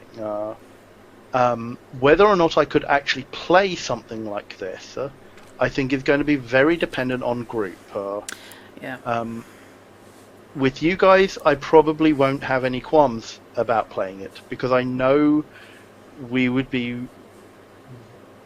whoever is running it will handle these things sensitively and with the appropriate level of respect for both the setting and the topic.